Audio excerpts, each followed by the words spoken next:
So next we're going to shift and do some team presentations, and we've got a few teams that are going to share now, and then a few teams in the afternoon. I do want to remind everyone that there will be voting on presentations, and this is voted by the teams yourself.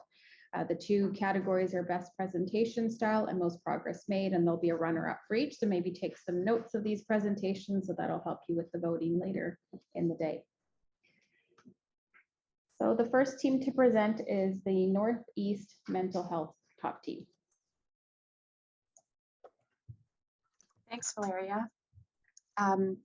So I am Monica Thwaites. I'm the team lead at Northeast Mental Health Team and on the top team. So I'd also like to introduce the other members of our top team, Dr. Jackie Hui, Dr. Danielle Chin, and Winnie Yu, our clinical resource nurse, and Tracy Adams, our manager. So we are a community mental health team in Vancouver. As you can see on the little map here, the little blue zone is our catchment area. We are in CHA 3. We provide mental health care to adults living with moderate to severe mental illness and substance use. And we support around 800 clients at this time. You can go to the next slide. So I don't want to spend a lot of time on this slide because we've talked about it at each of the presentations we've done, but I want to kind of focus more on our 4 improvement goals. So goal number 1 was by December 31st, 2021, to identify the number of clients who meet the criteria for treatment-resistant psychosis and have active symptoms impacting their functional abilities. So we did complete that goal. The second goal, if medication adherence is identified as a possible concern, 75% of these clients will be offered a depot antipsychotic by the end of June. And we are quite close to completing that goal. For goal number 3, if the client has failed 2 or more antipsychotic trials, 50% will be offered clozapine. I would say we've offered clozapine 100% of the time, but we've had few clients consent to a clozapine trial. And this has been due to having to do regular blood work, side effects, and not having educational material in their primary language. For goal number 4, which has been around providing education to clients, when we're talking about clozapine as an option and connecting them with primary care, it continues to be really challenging to connect clients to primary care. We in the Northeast catchment are lucky to have Rise and Reach, but they still have up to 8 months wait list currently. So it continues to be a big barrier having clients connected to primary care. And goal number 5, so from the population of focus who consent to a clozapine trial, 75% of these clients will initiate clozapine in the community by June 2022. So far during our time working with TOP, we've had 1 client who has consented to clozapine, and he did start clozapine in the community, but it was really challenging to maintain himself on clozapine, so he is not on clozapine anymore. And next slide, Valeria. Thanks. So these are the primary and secondary drivers we are working from. To briefly summarize our primary and secondary drivers of decision support. So this is really around using evidence guidelines in our daily work and ensuring staff are given the opportunities for education and skill growth to ensure we're providing effective mental health care to clients and really optimizing treatment of psychosis. And then the second driver around delivery system design. So this is really working together as a team to support clients, supporting each other and using our collective skills and experiences to provide effective care to clients. Next slide, Valeria. So our progress. So in 2021, our focus was more on kind of getting off the ground, learning about QI and setting our goals. We did initially identify four clients that were eligible for community start, and one client consented to starting clozapine in the community. We started to connect with the physician group here at Northeast, providing support as needed around treatment optimization for clients. And we identified barriers. So a lot of this was around staffing, staff time, around starting a client on clozapine in the community, and really working together to support that client. Approaches to starting someone on clozapine in the community, and each client kind of needs a different approach and different types of supports, as well as addressing barriers to blood work, connecting clients with primary care. And we'll kind of go into this a little bit more later. In 2022, our focus was more on not identifying these barriers, but actually addressing them. So, as well as creating some sustainability for TOP going forward. So this has included implementing tools to assist with identifying clients who could benefit from treatment optimization, incorporating the SAM tool, working with the team to complete HONOS. And going forward now, our focus will be on sustainability and how we can continue this work, not just for the TOP team ourselves, but for the whole Northeast team. All right, next slide. So Dr. Hui and Dr. Chin will be taking over from here. Okay, don't know if everybody hear me. All right. So I'm Dr. Hui. I've got two clients that were previously discussed to try on clozapine. The first client is a work in progress. She is an elderly lady, 78 years old, who's now living in the Raven-Song catchment area with multiple medical comorbidities, difficulty with cognitive impairment, and also challenges accessing the team as it requires multiple transit stops for her to get to the team. You know, she's got severe tardive dyskinesia with drooling, currently on depot. Right now, her case is being actively transferred to the Cambia Older Adult team. And due to the staffing shortage at the Cambia Older Adult team, the transfer is delayed, but it's expected to happen within the next few months or so. The older adult team had requested AAC assistance with starting clozapine, which I understand is actually not AAC's mandate anymore. So that's one barrier that we've identified in starting this patient on clozapine. She's very willing.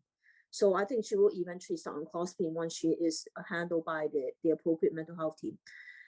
Client B has been contemplative on clozapine for quite a number of months now, had a history of substance abuse, but is now fully sober for at least a couple of years, currently maintained on Invega Sustenna and oral olanzapine, had a previous very brief trial on clozapine, but tolerated it quite well, had good response, but currently is very concerned about side effects, and his psychosis fluctuates, which also then affects his motivation to actually try clozapine. He's also got a history of trying to travel, so that's another barrier that we have in terms of starting on clozapine. Right now, he's still in the contemplative stage. He's not wanting to start clozapine right now, but he's open to continue the dialogue. Now, since the last time we had an update on TOP, we have identify another new client to the team, which is client E, appropriate for clozapine. He is a man in his 50s who's had a history of schizophrenia dating back 20-something years, previously managed by a private psychiatrist on a combination of high doses of atypicals, two of them.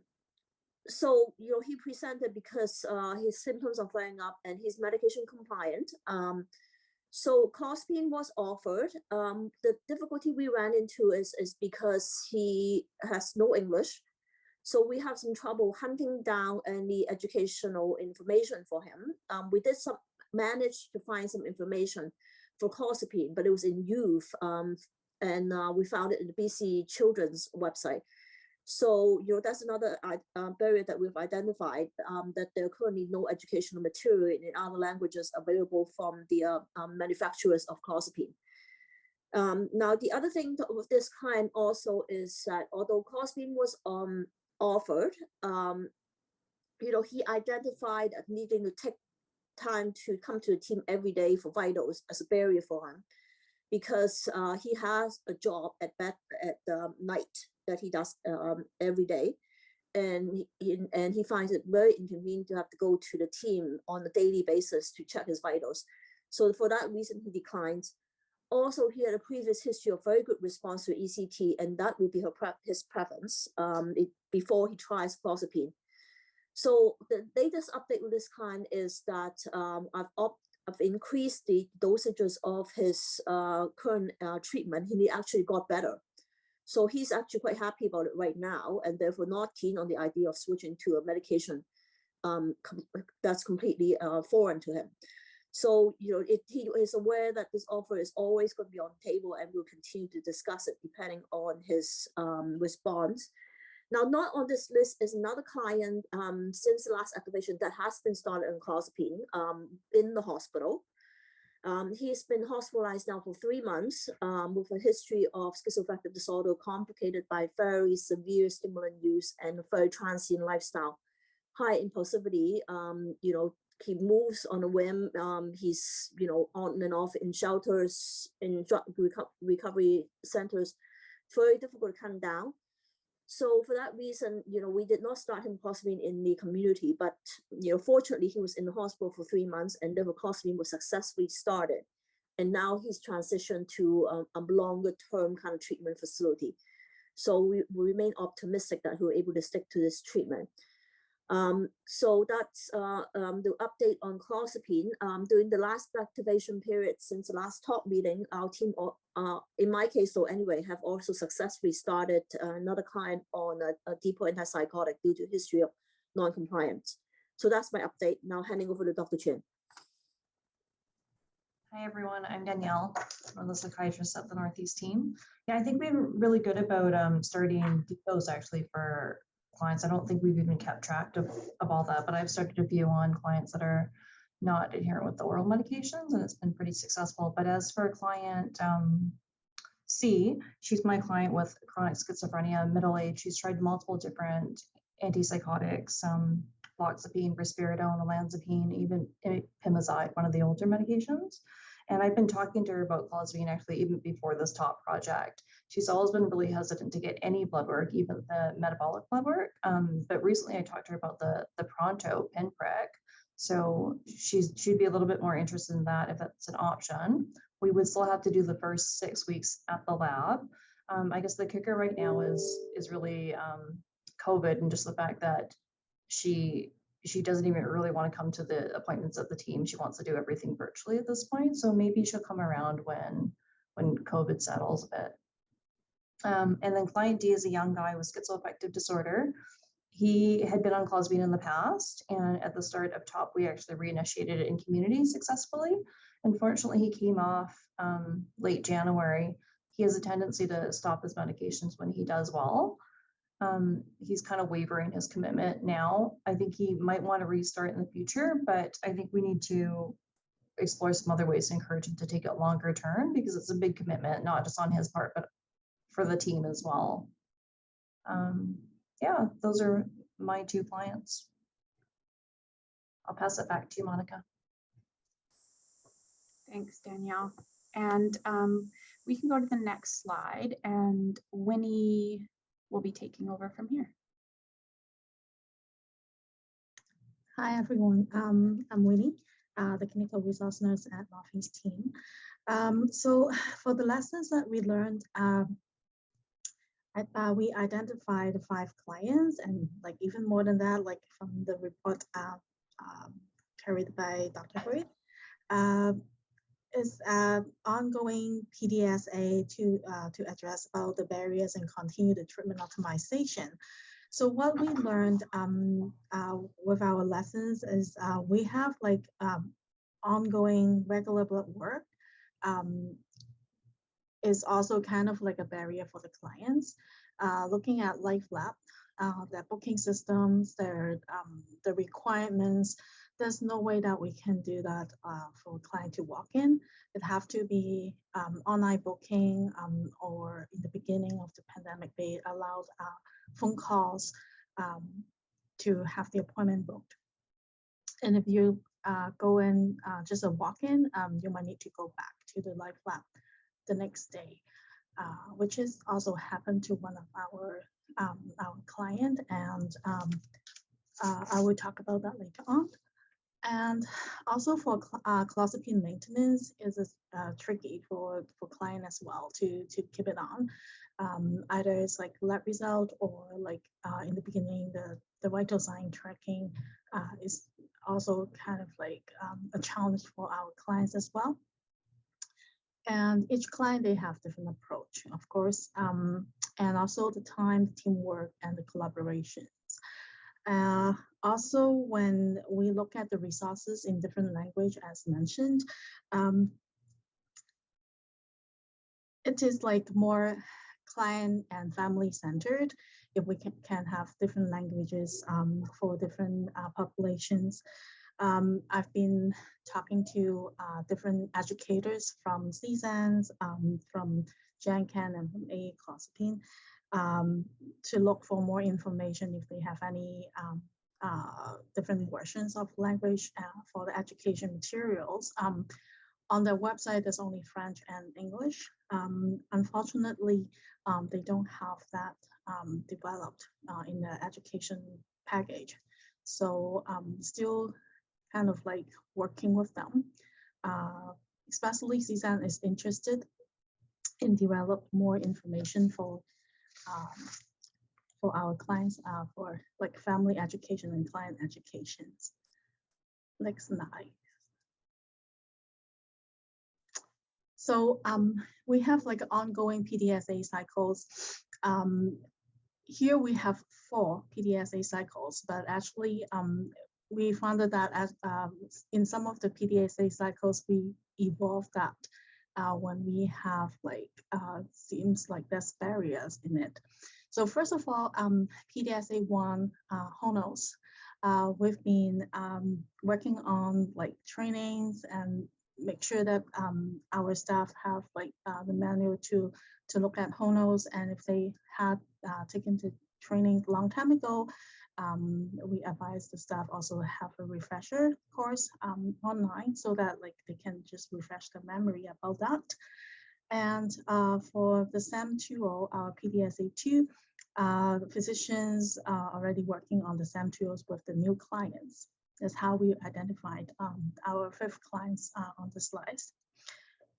And PDSA3, this is the one that I'm talking about, the involvement through the PDSA cycles.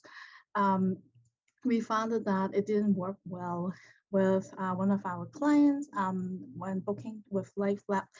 And what happened was we tried to liaise with LifeLab. One of our team physicians even had written the letter to LifeLab to see if there's any leeway that like we can help the client because of the clients that like forgot about the appointment that we already booked for her. And unfortunately, there's no way that we can do it. So, and we were able to help her to book another one online, but it took a lot of time to do so. And in reflection of that, the physician contact one of the pharmaceutical company and was able to extend that blood work period from 4 weeks to 8 weeks in their system, so that we won't keep like having alert notifications, but also give some time to the client to seek the way that like how to rebook the missed appointment. We still hoping that like we can have a little bit more resources from different pharmaceutical company. And there's another one that we saw that is the Proton from CSAN, and then they also have like resources for us where to have those information of the point of care, the pharmacy who is willing to do the finger pricks machines. And we can also offer to the client. However, because of the brands, sometimes we're hesitant to switch the brands. So we're more tend to stick on the same brand of medication and with what resources they're providing. For PDSA, for resources building, as I mentioned, and also I got a question about like where did we look for other resources. My training was from Hong Kong, and we have a lot of Chinese education information from the Hospital Authority of Hong Kong. So for the client E who need Chinese written information, I've been looking for information from Hong Kong Health Authority as well, under their designated psychiatric hospital named Castle Peak. There's a lot of Chinese written information in their website, and also was able to find some resources from Busy Women's for the youth. It might not be like 100% fitting the client, but I think at the time that we were trying to look for more like relevant information for this client who's going to start the clozapine, which is at least at that moment is helpful for this client, and also I can just assist the team to deliver the education piece. Next slide. To continue our next steps, to benefit the client more at the team, we need to continue to incorporate SAM tools into our workflows and Honos training. And by that, we can identify the needs from the treatment optimization to help our clients and also help us to monitor the progress. We provide also consultation and support to the team and continue building the community practice and knowledge sharing. And also we have our own like resources space at the team so that can share with the team members. There's ongoing problem solving regarding workload strategies, and we keep discuss about that with the leadership team.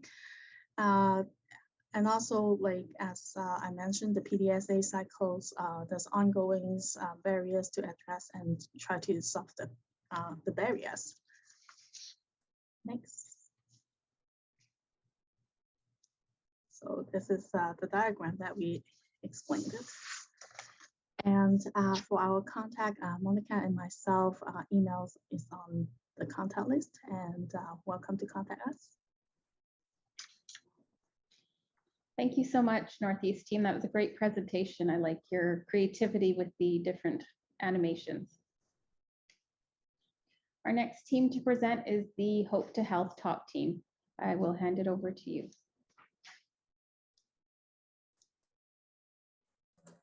All right, hopefully you can hear me. Yep, we can hear you. Great. So I'm Tanya Fairweather. I'm one of the family physicians at the Hope to Health Primary Care Clinic. And I'm here with some of my top team. And sorry, we're sharing one laptop here. So we have Kat Potter with me, our social worker, one of our social workers, Chase Fisher, our pharmacist. Paul Sanchez, our phlebotomist at our clinic, is not here with us today, and we do have a peer working with us, Stephanie Blaze. Next slide, please. So this is our clinic. It's at Powell and Princess. We have the primary care clinic at 625 Powell, and next door to us at 611 is our supervised consumption site. Next slide, please. So this is our team. As you can see, we've got a lot of different professions represented. It's a great multidisciplinary place to work.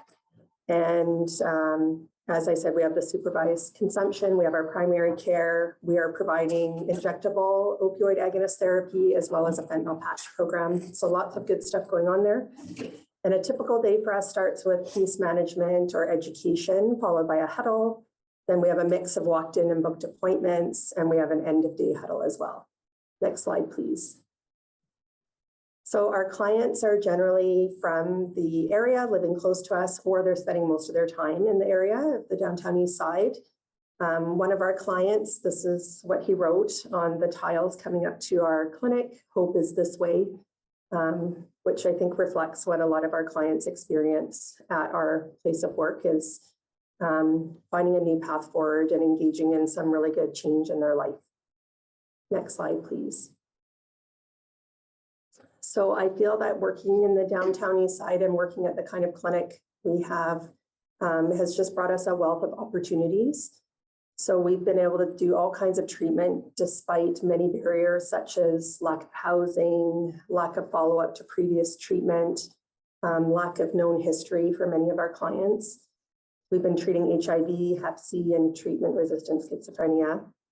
And obviously, we spend a lot of time treating substance use disorders, in particular opioid use disorder. And when we looked at the TOP project, we really felt that the way we are approaching opiate use disorder for the clients that we serve really gives us a pathway to treating treatment-resistant schizophrenia. Next slide, please. So when we looked at the community cause Clean Start criteria, we all sort of thought, wow, this might be really difficult. Next, please. Primary care provider, okay, next. We've got that. Sorry, there's some animations on this slide. Great.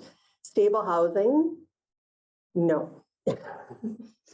Next, family support are highly reliable and adherent, yeah, no. And no medical complications, no. So when we looked at this criteria, we thought, wow, are we ever going to be able to play a role in community cause Clean Start? And we actually think that despite these barriers, we can. Next slide, please. So I'm going to hand us over to social worker Kat Potter to look at some of the ways we can break down these barriers.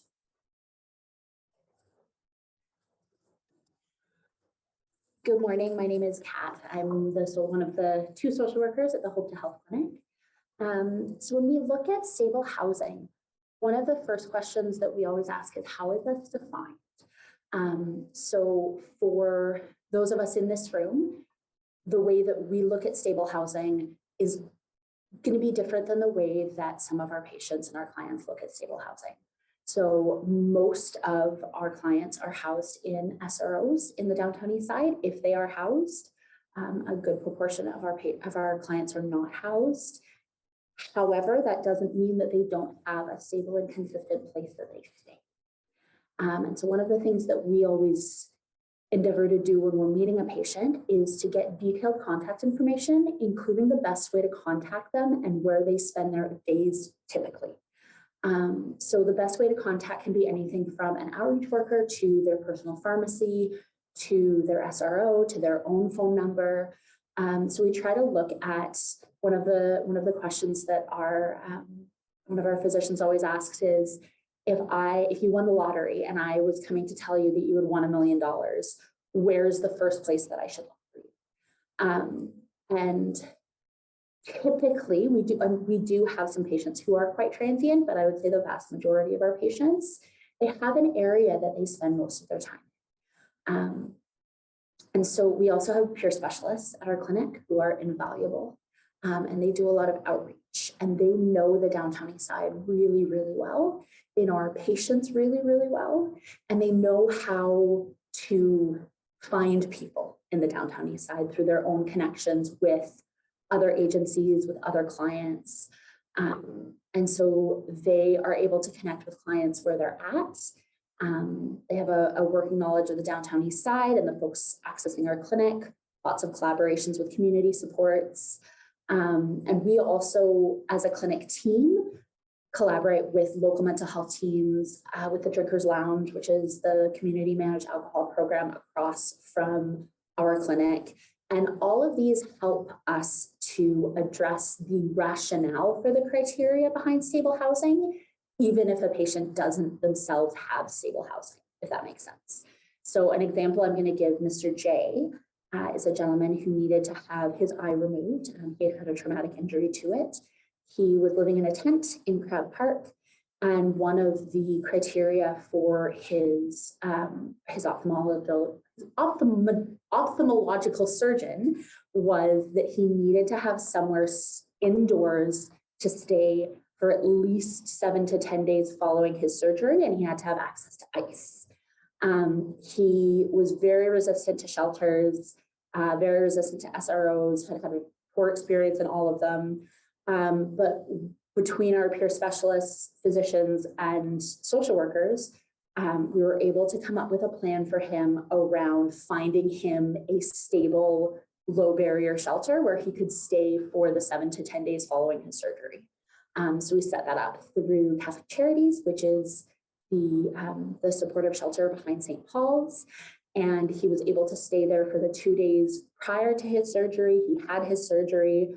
Our peer specialists brought him to his surgery, brought him back from his surgery, checked in with him every day, and he has successfully had his eye removed, which was a goal of his for a number of months following this traumatic injury, and it kept being put off as a result of him not having quote unquote stable housing.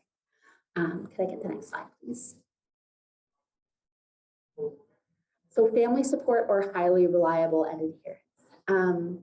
Again, our peer specialists and our team often act as a client's family or support system. Our peer specialists in particular are able to meet clients outside of a clinical setting.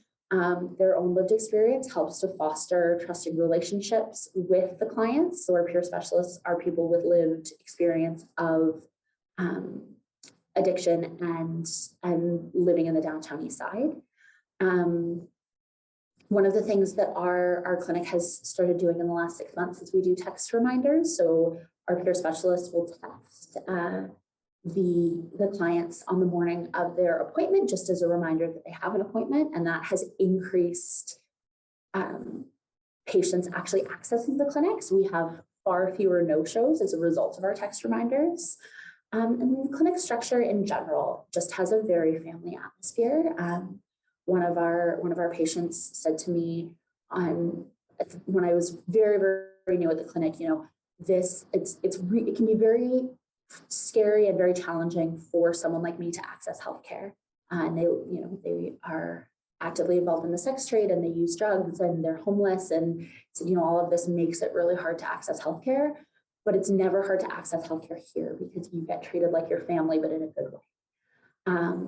We do disengagement rounds every week. So we will look at patients who have no-showed for a variety of appointments or who we haven't seen in a while, and we'll actually call them directly and just do a check-in. And we always have a closed loop plan of how we're going to ensure that they continue to engage with the clinic if that's their choice.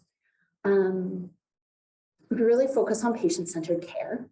And so one of the first things that we'll ask a patient when we're doing, or a client when we're doing an intake, is what are their goals? What are their goals for their life? What are their goals for their healthcare? And what are their highlights? What are things that they really excel at? What are things that bring them joy? We act as a very low barrier setting. As Dr. Tanya said, we have a supervised consumption site connected to our clinic. And so we really endeavor to create a very non-judgmental, supportive environment where people want to come to access care. I know one of the key criteria for clozapine is you need to have regular blood work. We are very fortunate that our phlebotomist is someone that people actively want to come and see. I have never worked in a setting where the most popular person on the team is the person taking blood, but we are fortunate enough to have a phlebotomist on our team who genuinely people come to the clinic just to come and see him. So in that way, we are able to sort of act as their support system.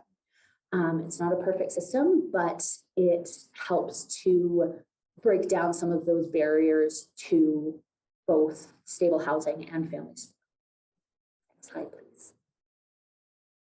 I'm going to pass this over to Chase, who is our pharmacist. Hello, thanks. So another part of our clinics program and a role that I've taken on, reaching out to the many pharmacies in the downtown east side. Is there a core network of people that we can reach out to engage clients through, as my colleagues have spoken about finding out if they've been coming in for medications, how they're doing, and getting that daily feedback or weekly feedback we might need. And clients tend to transition between different pharmacies for numerous reasons, whether it be the hours of operation have changed, they've moved a little further away, or something's changed in their life that's enabled them to, wake up earlier, so they want an earlier pharmacy. They also change because delivery options change. The relationships with staff, understandably, can change at pharmacies. Sometimes they're strained and they need to change, or there have been problems. And sometimes they're just looking for something new. And in all honesty, some pharmacies also offer incentives for clients to change. So having a strong relationship with those pharmacy teams, it seemed to be quite vital in ensuring continuity of care and making sure their medications move with them. And I speak with these pharmacy teams and pharmacists and technicians and assistants daily. And when I'm out walking the downtown east side, I pop in from time to time to check in to see how our Hope Health team has been working with them, if there's any problems that we can highlight from our side or from their side that I can bring back to the table for discussion. And again, the frontline feedback from these pharmacy teams out there in the downtown east side is something that can help us overcome any adherence issues or follow-up issues that might be a problem with medications. And the communication that we have with them, again, is paramount. Next slide. Kat's alluded to our lovely phlebotomist, and he, again, is instrumental in coordinating care. He actively reaches out to clients, phoning them, sending them text reminders, and he connects me with a lot of those clients that might need this regular follow-up care from a pharmaceutical lens, highlighting some of our HIV clients. We work intimately together to ensure blood work is up to date, whether it be viral loads or checking Hep C status and planning treatment planning, as we know it can be quite problematic or at least quite regimented in how you get those medications covered and started with timing and maintenance. So having him as kind of a care provider that works with me has been something that has really improved my ability to function at the clinic. And this stems into clozapine monitoring, as when I'm monitoring labs and blood work, I can highlight clients that might have numbers that are out of range or that need more monitoring or have missed some monitoring. And the clients that we do have on clozapine, he's been instrumental in reaching out to with myself in communicating. And one example would be our client, Robert, who was on quite a hefty dose of clozapine, and his trough level was quite high. He wasn't experiencing any adverse reactions that we could see subjectively in conversation with the client or objectively in his blood work. But because of our phlebotomist's strong connection with him, when I noted this number, we had a conversation the next time the client was in. We set up an action plan, regular blood work. We got the physician involved, and we started a dose taper. Myself and the phlebotomist engaged with the client on a daily basis, phoning him up, kind of alternating between the two of us to make sure he knew when to come in for blood work, how his symptoms were going. And to this day, after that event, he's tapered down his dose a little bit. He's now within range. He expresses satisfaction as he's on less pills per day. And he's very excited about the level of care that he's received. And he is one of the happiest people that come in the clinic when we get to engage with them. Next slide. Outreach has also been a new part of my experience working in the downtown east side as a pharmacist.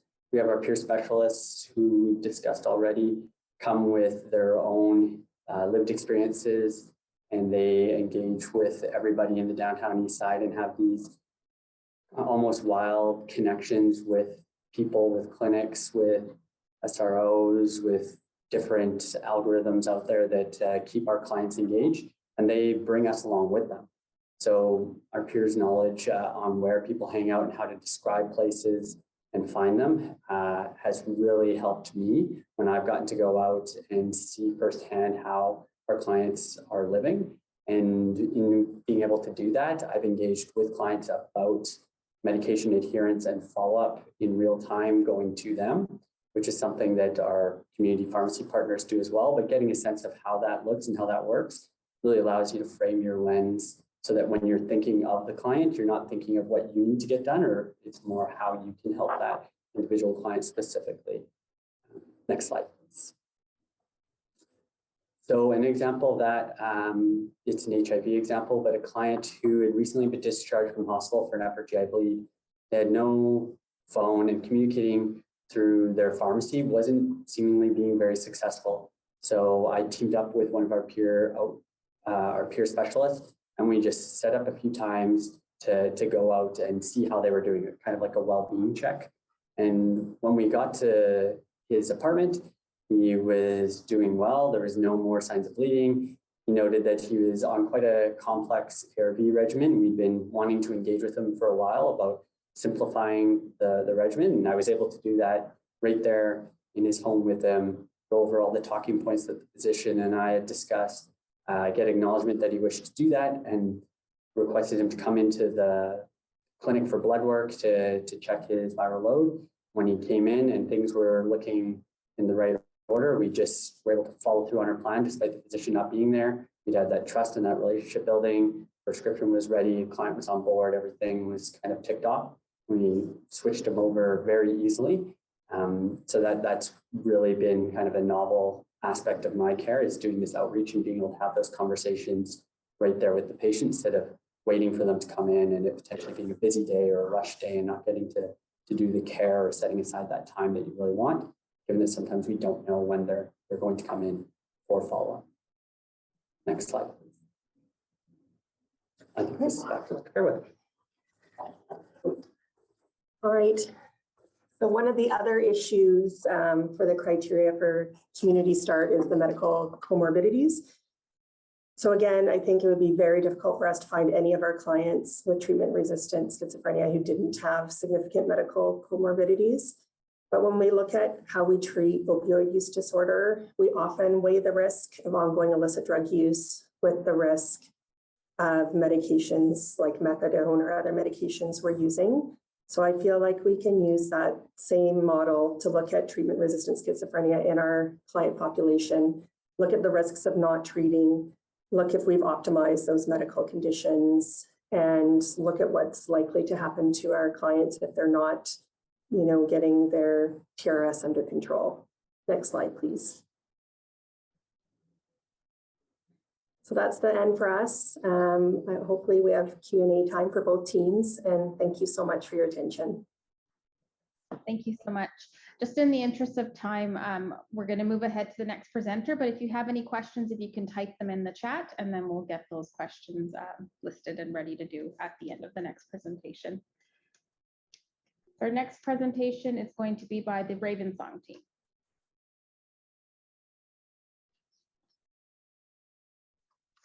Oh, hello, everyone. I'm Alan Montana, Ravensong mental health team. I'm a case manager and community health nurse. And I'm here with our team lead, Teresa Campos, who has been at the back supporting me on this presentation. So, Ravensong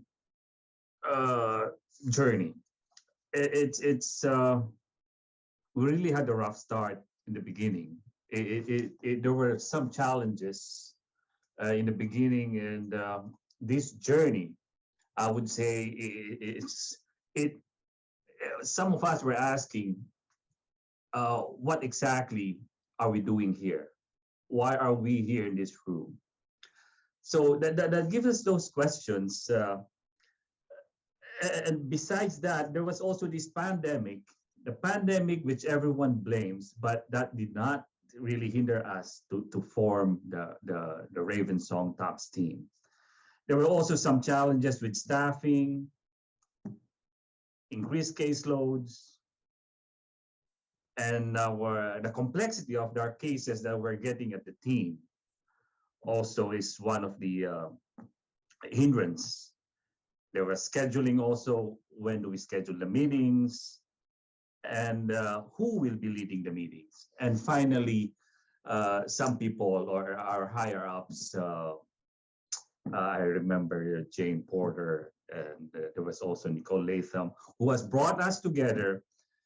And with a little bit of tweaking, and there came the Raven Song team with the team members, Dr. Vegeta Woods, which is our lead physician, Dr. Tyler Varnals, Melissa Ross. Rose is our social worker, myself, and our manager, Nicole Latham, and of course, Donna Hagland, our clinical resource nurse, is not included in this list, but she is also a big part of the Raven Song top journey team. Next slide, please. Raven Song is on the what do you call this, catchment health area 5, and there were 9. We are serving 9 buildings. And those are Margaret Ford, First Place, Biltmore, ELS, Fraser Street, Yukon Residence. And these are being run by different organizations like Lookout, Rain City, Portland Hotels. Even the Luma Housing is also involved in these buildings. We also have 7 group homes, which are Ananda House, Chester House, Byron House, Wellwyn House, Camille House, Magnolia House, and East 29, which is a Silk and Lemon. 2 shelters that we serve are Yukon Shelter and Aboriginal Shelter. And the 6 modular housing, we've got the Hummingbird, New Beginnings, Luma, Terminal Avenue, and those 2, I can't remember the name, in Vernon Drive. So next slide, please. Those are the populations we serve. Raven Song's aim is we coordinate the specialized team service to strengthen and support networks and develop self-management strategies, experience fewer crises, and develop wellness plan. We also support clients in achieving some or all of their goals, which could include quality of life, development of new skills, reduction of symptoms, substance use reductions, reduction of self-stigma, and increased independence, community connections, and engagement in meaningful activities. There's also a support, we support clients to transition to less intensive sports in the community, including family, physicians, and other care providers. Yeah, and that is Raven Song's. Next slide, please. So I will go right away on our case presentation, and actually the team has always been meeting every month, doing case presentations, and we've chose this case. It's actually a case of mine. It's a well-known case. I've had this case since Riverview days. It's a 54-year-old male client who has long, extensive psychiatric history dating back 1990s. He had multiple hospitalizations. He had violent history towards families and towards others. He has been on several mental health teams. He was admitted to Riverview twice, and the last one was from 2011 to 2012. It's just right before Riverview closed. So the client has been on clozapine for a very long time, even around early 2000s. But during that time, he keeps on going to the hospital. The family has always been complaining. Clients remains to be unwell. On his last hospitalization, which is the Riverview Hospital from 2011 to 2012, They maintained the clozapine, but it was augmented with another drug, which is on the Special Access Program. So when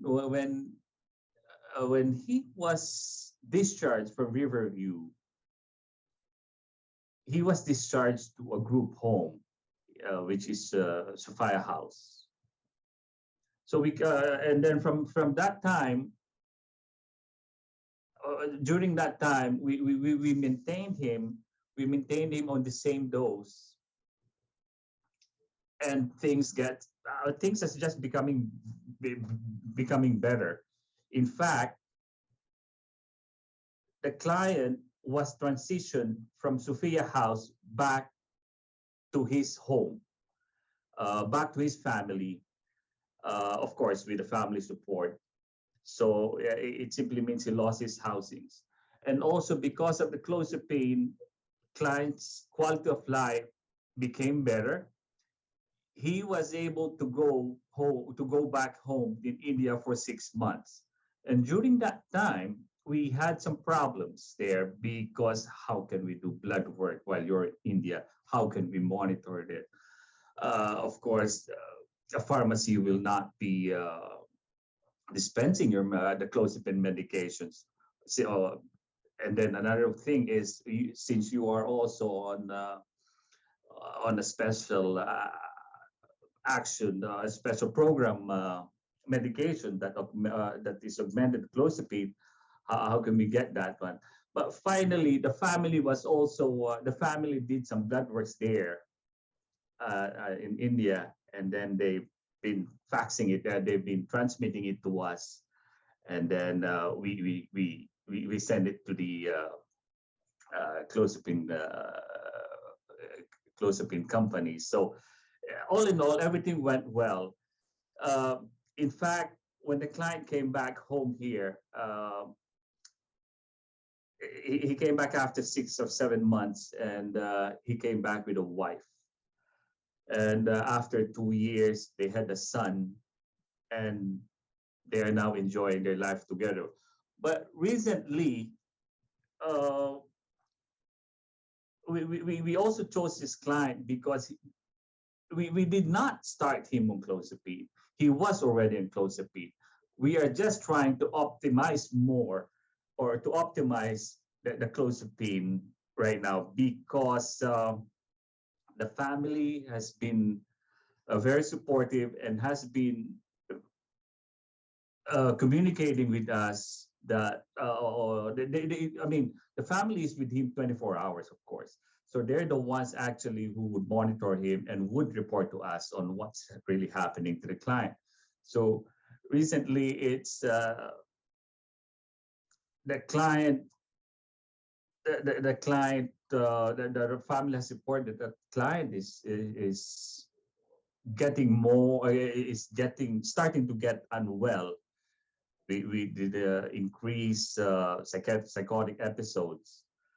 So what we did is we tried to increase the clozapine further. For 6 months, it was a slow increase for 6 months, but nothing really happened. And there wasn't any changes. So the plan right now, it's a continuous process right now. With Dr. Nilikant's help, and with Dr. Nilikant, we consulted it with Dr. Nilikant, and we are now trying to add another medication that would increase the clozapine level, that would maximize it. So that is currently the case right now. We are still evaluating further with the current medication adjustments that we did. So can we go to the next slide? So that's the case for us data. So our key accomplishment here is development of the standard operating procedure and the diagnosis and the decision support tool over a 2 to 3 year period. This was luckily the team was the one who initiated the group that initiated by Dr. Nilikan and with other clinicians on the initiation of clozapine in the community. And that is in collaboration with, of course, with EPI, with the support management, with Suchong, clinical nurse specialist of the Vancouver Community Mental Health and Substance Use, and of course the QA and the project managers. The next slide, please. So our future plans and how can we sustain it? That would be the question. And we can firmly say that monthly presentation of complex cases, which we have been doing in the past, but it has stopped and now we have done it again. In fact, we've done it 2 months ago. We restarted it 2 months ago. It's a weekly VGH and UBC educational rounds, which is, I think it's every Tuesday. And then the monthly presentation from the BC Psychosis. If there's any questions, I think that would be the Ravensong journey at this time. Thank you. Thank you so much for that great presentation. We're just running a little over time, so we're going to, again, if you have any questions, type them in the chat and the teams can answer through there, and we'll have the South and EPI team present in the afternoon portion. I'm now going to invite up Darwin Lai, who's going to distribute some team awards.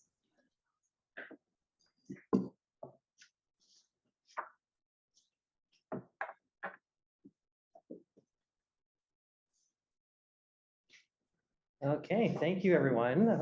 Thanks for all the presentations so far. So we're going to go into team awards. So keeping in mind, we're going to, the culture of Zoom, we're going to use virtual claps instead of real claps in this Zoom presentation. So, so the first award we're going to present is right here, the Busy Bee Award. That goes to the Assertive Community Treatment Team for an overworked team that goes above and beyond for their clients. So thank you for your eyes. Virtual claps. Thank you. Next one is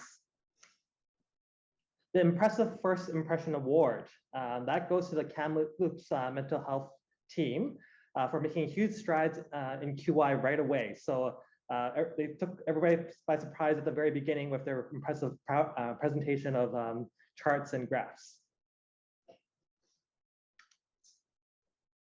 The Wizard of Oz Award. That goes to the Strathcona Mental Health Team for being creative at problem solving. I know you guys had a lot of things changing at the very beginning, so you guys made it through and did a lot of amazing things. So thank you for that. The Gillette Shaving Foam Award. Interesting one. That goes to Kitsilano Fairview Mental Health Team for the smooth work while moving sites during the pandemic and staffing changes. The Culture Champion Award, that goes to the Hope to Health team for their great work in providing a culturally safe system for their clients. So all these awards this morning and this afternoon will be sent to the each team. So that should be coming in the next week or two. Thanks, Philip. My name is Dia. I'm a case manager at the South team, and I will start with introducing our team, our two team at the South. Warren San, Nicole Tsang, and Jennifer Glasgow as the manager of the team, and the CRM Nicole Yu, and myself, Christine Lee, and Julie Sagdu as other case managers. Next slide, please. Sure thing. And you know what I was supposed to mention beforehand, because we do have a number of teams presenting this afternoon, we're just going to ask that teams try their best to try to limit their time to 10 minutes. We know there's a lot of content to go through, so we really appreciate your efforts on that. Thank you so much. Welcome. Next slide, please. Thanks. So our aim statement is optimizing the treatment of clients diagnosed with treatment-resistant schizophrenia, has the potential to improve our clients' quality of life and well-being, reduce time in hospital, and increase their ability to meaningful engagement in the community. And this is the picture of the top team at the South. Next slide, please. So when we started, we defined some specific objectives that we've been trying to hit the deadlines of them, starting by identifying our clients of focus who are having ongoing distressing symptoms of psychosis. And we identify that by reviewing the clients who are shared between the two top physicians and the case managers working at the top team at the South. And after identifying the TRS population, we aim to offer clozapine to at least 80% of them by December 31st, 2021, if not contraindicated. And by the 80% that will be offered to clozapine, we've been hoping that at least 75% of them will start their trial of initiating clozapine in the community by June 2022. Other clients who are not meeting the criteria of starting clozapine in the community, but they are still identified as TRS, we've been hoping that we can offer other strategies for treatment optimization, such as starting depot or daily witness of ingestion by March 31st, 2022. Next slide, please. So summarizing our journey with TOB along the last year, that we've started by identifying our population of focus. And thanks for the TOB team that they shared with us the spreadsheet that identified many of our distressing clients with the complexity score that it is higher than 2 or 3. And when we reviewed the spreadsheet, we found that the HONE score is mostly not updated, and we been building on it to identify our own population of focus. So we started by identifying the shared clients between us as the TOB team at the South, and we found that we have 51 clients that we work on together. And we started by excluding 17 clients that they didn't have any schizophrenia or schizoaffective disorder in their Axis 1 disorder. And along the other 34 clients, we assessed them again by a fresh HONO, and we identified 8 clients that they scored 3 or 4 in question number 6. And we start working around assessing those 8 clients, and we start 1 client on depot because of non-compliance history. We also updated the clinical care plan for other 4 clients. And we also implemented the screen and manage tool for all of them. And also when we started, we tried to engage 1 client with lived experience of psychosis by submitting a proposal to the VCH community engagement team to recruit at least 1 client or 1 family member with lived experience with psychosis. And we've been hoping that this client can guide us through the process of implementing the plan, and also enlighten us with our next steps and how we can modify our plans in the future. Since we have not been successful in recruiting any client for initiating or starting clozapine in the community, we presented our initiative and tried to engage our team at the South by doing a presentation in the morning meeting, and Dr. Sun also presented for the physicians what we are doing at the top and how we can engage the team more, and also asking the team for recruiting or proposing some clients that can be eligible for starting clozapine in the community. But so far, until this moment, we have not found any client that can be appropriate for clozapine start in the community. One of the really very great additions that the TOB initiative brought to us that we've been using the quality improvement language and framework of the BDSA cycles and streamline our data, introducing some evaluation and measurement tools, and documenting all our steps through the BDSA cycles. Next slide, please. So our main barriers, that is not very different than other teams, that sometimes we feel like clients would need more time to adapt to other treatment changes, such as like starting clozapine in the community or starting depot. There is still non-adherence problem despite the depot and the DWI. We try our best to engage families in the treatment process, but sometimes due to clients' disagreement around involving families, this will be sometimes not achieved. And also pulling data from our information system, especially PERIS, was a little bit hard. That we've been trying to do most of our data gathering and analysis through manual search and manual review, which really time consuming.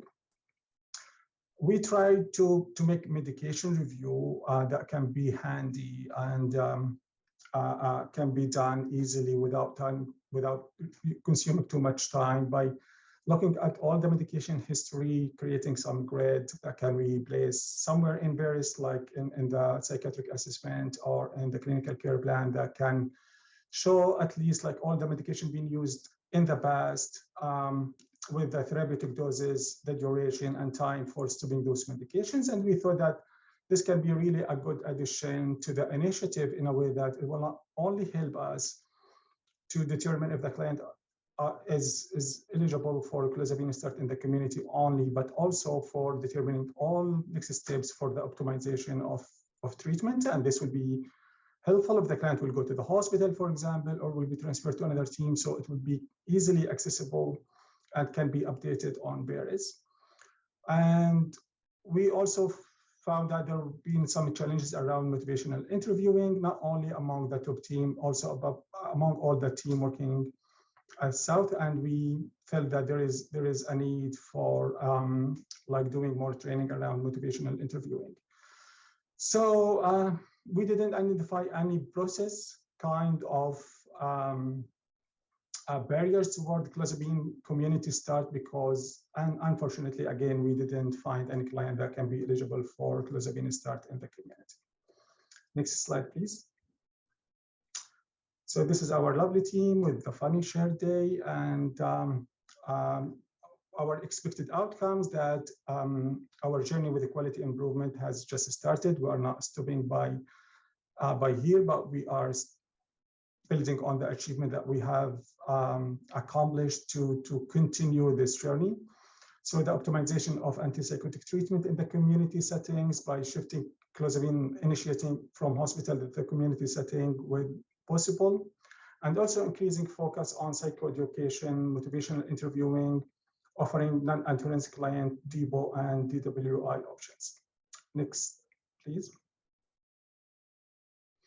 So our next steps in brief, that we have already created a resource binder that includes all the guidelines and also the references that the other team members can use if they are willing and ready for clozapine start in the community. Thanks to Julie and Nicole for doing this great job.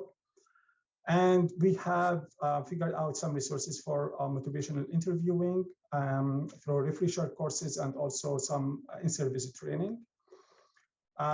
We also support other alternative treatment options. We run DBT groups each year. We used to run CBT for psychosis group in the past, but unfortunately we have stopped during the pandemic. So we plan to resume that soon.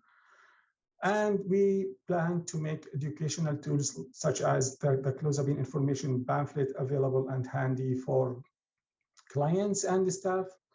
We discussed a lot the sustainability of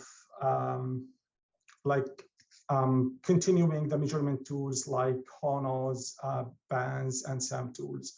A lot of discussion have been taking place around how we can make HONOS more up to date, taking into consideration that our case managers are always busy and they have really high caseload, and sometimes like updating honors cannot be their first priority. So through like integrating the TRS screening and tracking and monitoring as part of standard procedure in our routine work, we hope that mental health clinicians will shed more light on the value of honors more than before.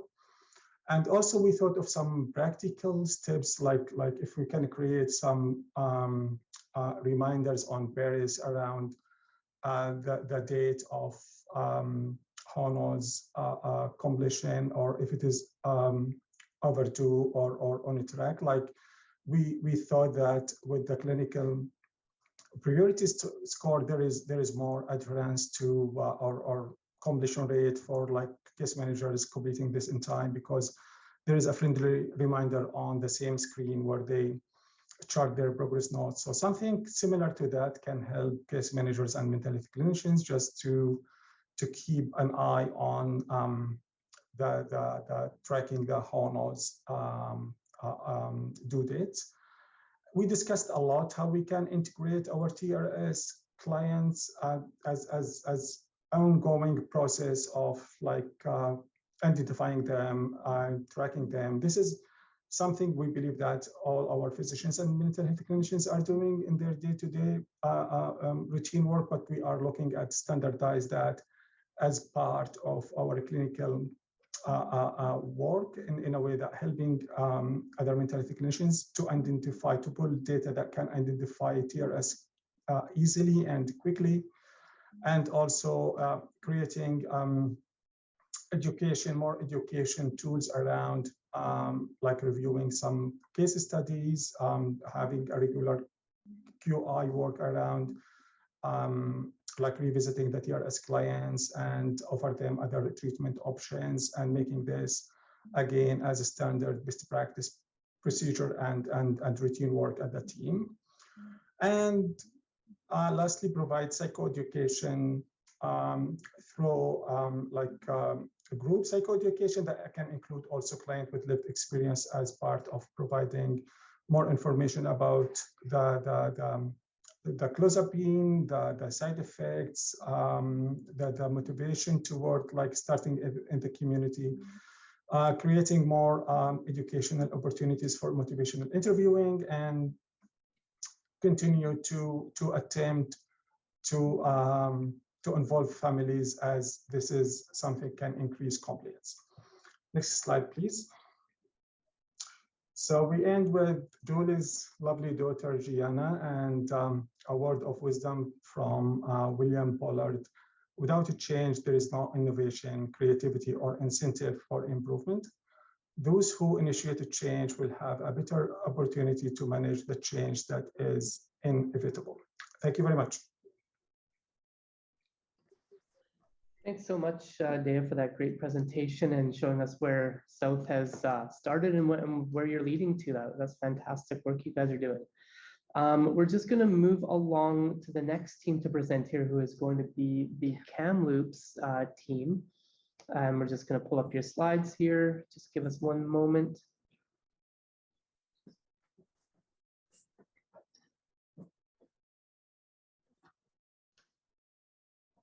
I think we've got it there. Okay, is there somebody from the Kamloops team who's available to present?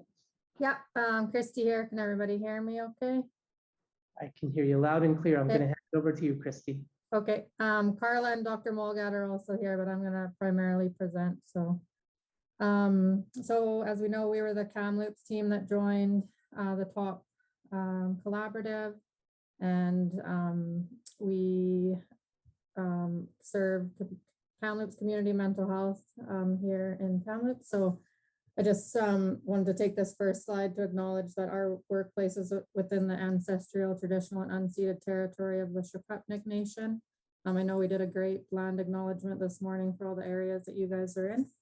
And so this first slide is just talking about, I put a quote here, that culture does not change because we desire to change it.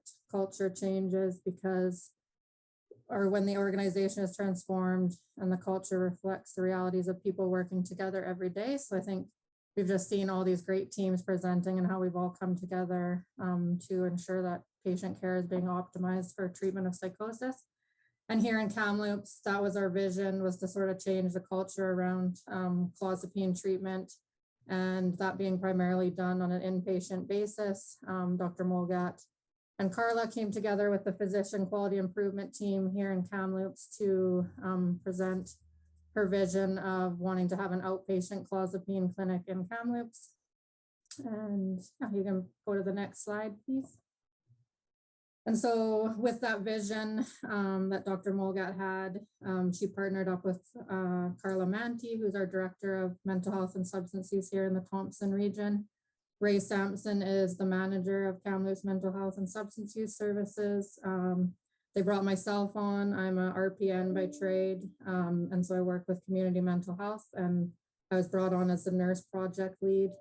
And then we had Kyle Hepner, who was Carla and Dr. Molgat's physician quality improvement consultant on our team as well.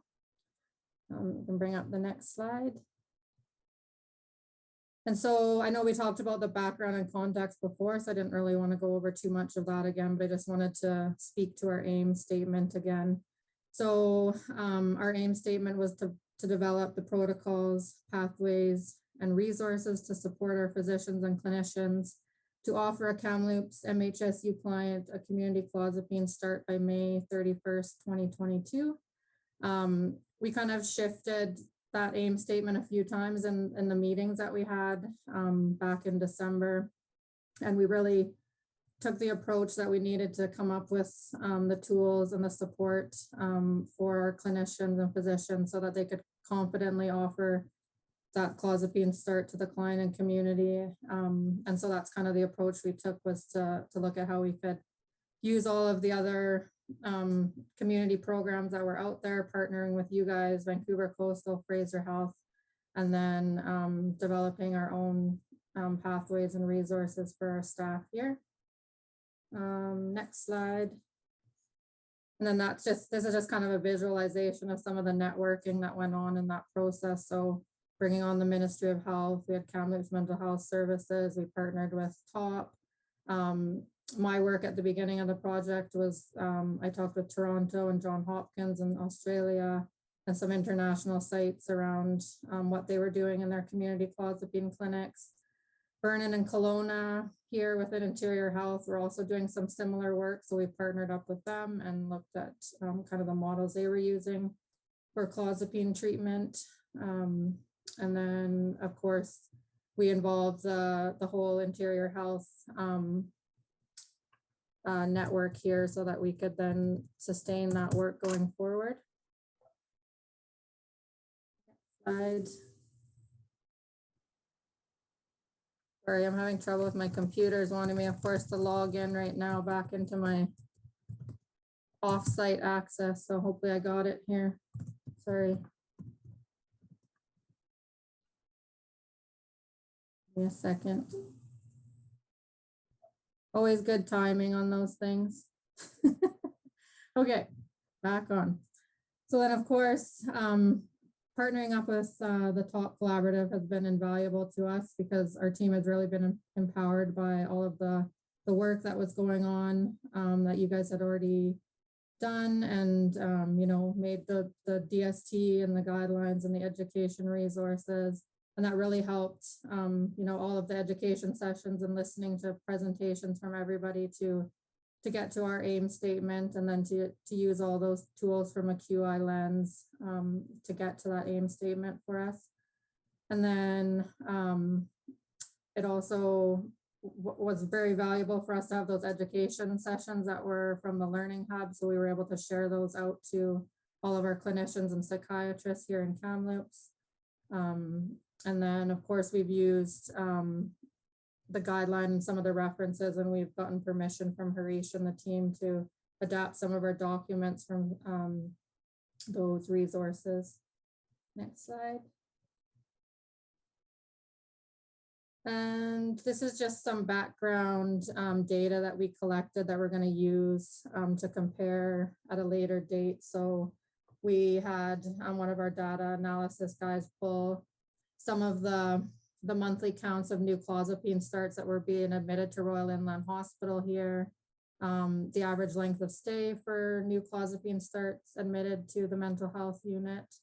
And so he was able to graph that data for us, and then the monthly prescription at RAH. So we plan to, once we start people on clozapine, then we can take that background data and look at how that's decreased length of stay within the hospital or hospital admissions here in Kamloops with having the community clozapine program. Next slide. And then this is just some of the PDSA cycles that we did. So we obviously had several team meetings to create all of the documents that we wanted to have to support the community clozapine starts. And then we were revising those with pharmacists, psychiatrists, clinicians in the MHS network to get to our final drafts. We sent out those top education modules to the psychiatrists and clinicians. So we discussed those at in-person meetings, did lots of touchdowns at their team meetings, at staff meetings within mental health, talking about them. And then the links were sent out in several emails for staff to complete the modules. I think we're still a little bit behind in where we wanted to be with them completing them, but staffing challenges and issues have been an issue, but they are working on them, so that's great. And then we created a patient journey map, and that was also revised several times with input from different stakeholders. And if we can go to the next slide, I'll show that patient journey map. So it's really hard to get it on here and see and read it, but basically we created this patient journey. So we really wanted to look at what we thought it would be like for the patient starting clozapine in the community, and then have that guide sort of on the left-hand side, what that would look for, like for psychiatrists or clinicians, pharmacy, primary care providers, the patient. And then we followed that pathway throughout the journey of having that client start on clozapine, and the colors were coded to whom the role would kind of fall with under where that journey would go. And then the little blue kind of flag boxes were the documentation and support documents that we thought were needed for each of those steps along the patient journey. So we're going to get it to a nicer poster, but it was hard to fit on this slide here. But that gives you an idea of sort of a process map that we used. Next slide. So our overall progress and results to date is with all of those meetings and work and that patient journey map, we were able to get to a process of creating a DST guideline similar to that you guys have in Vancouver Coastal, but just more geared towards our Kamloops mental health team and what those roles would look like within the team here. And then we've created 6 additional documents to support the initiation and the monitoring of clozapine in the community. So we have a community initiation criteria checklist, and then we had an initiation baseline screening instruction. So that was kind of adapted from different resources just on what blood work and those baseline medical examinations that the doctor needs to do. And then we have we adapted this one from your guys, the initiation monitoring and management algorithm. And then a clozapine titration for community MHS initiation. So I think you guys talked about that in a slide earlier. So it just gives the psychiatrist an example of how you might want to titrate the clozapine in community, following sort of that slow titration guideline process. Again, they're hard to read on here, but and then an administration record. So that would be for the nurse within community MHSU to record when the clozapine's given. And then a clozapine monitoring record and a patient and family handout has been drafted. So all of these things are with our practice leads now and within document services. And then they will have the capability of being able to go online within our Meditech system and into a toolkit on our Interior Health iSite.